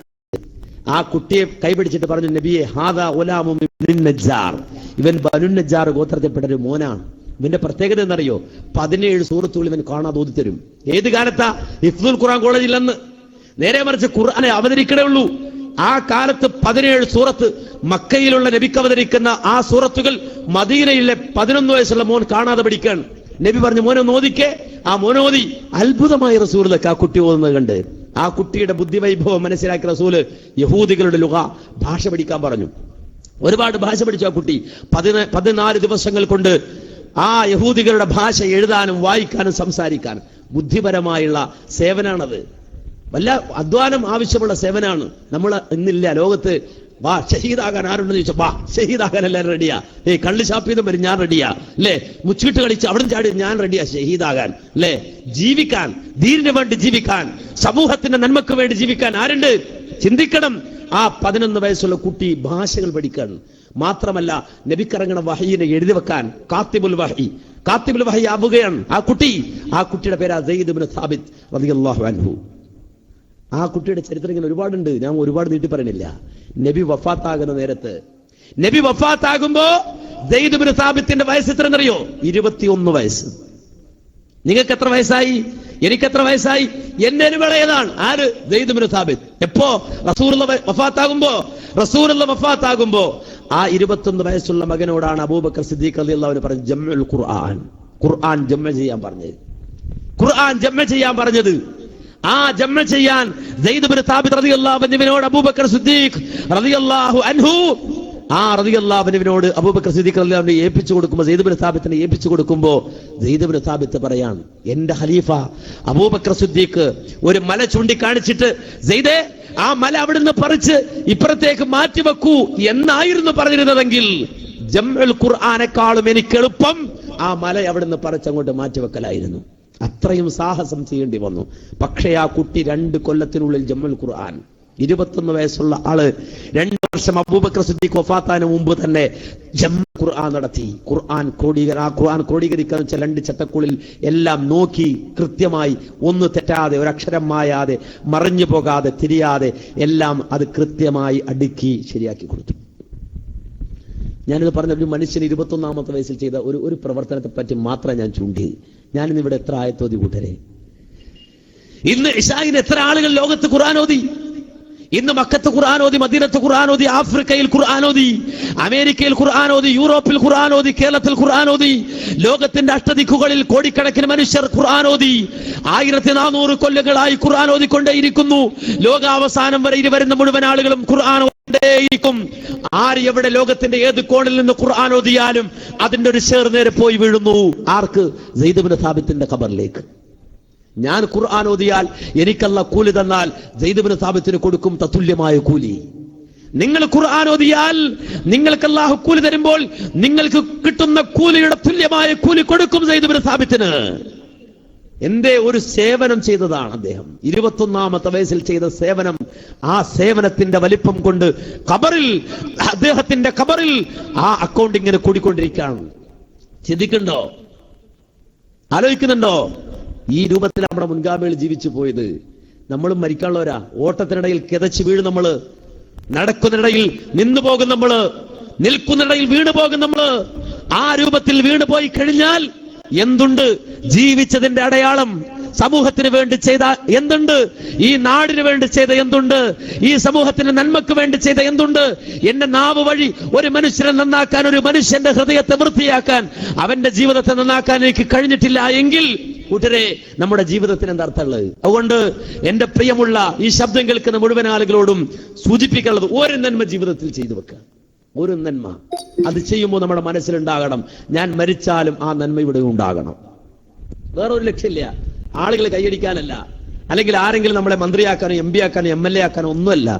ഞാൻ മരിച്ചാലും ഈ സമൂഹത്തിന്റെ വെളിച്ചമാകുന്ന ഒരു നന്മ എന്റെ ജീവിതത്തിലൂടെ ഉണ്ടാകണം എന്ന് ദൃഢനിശ്ചയം ചെയ്തിട്ട് വേണം ഇവിടെ എഴുന്നേറ്റ് പോകാൻ.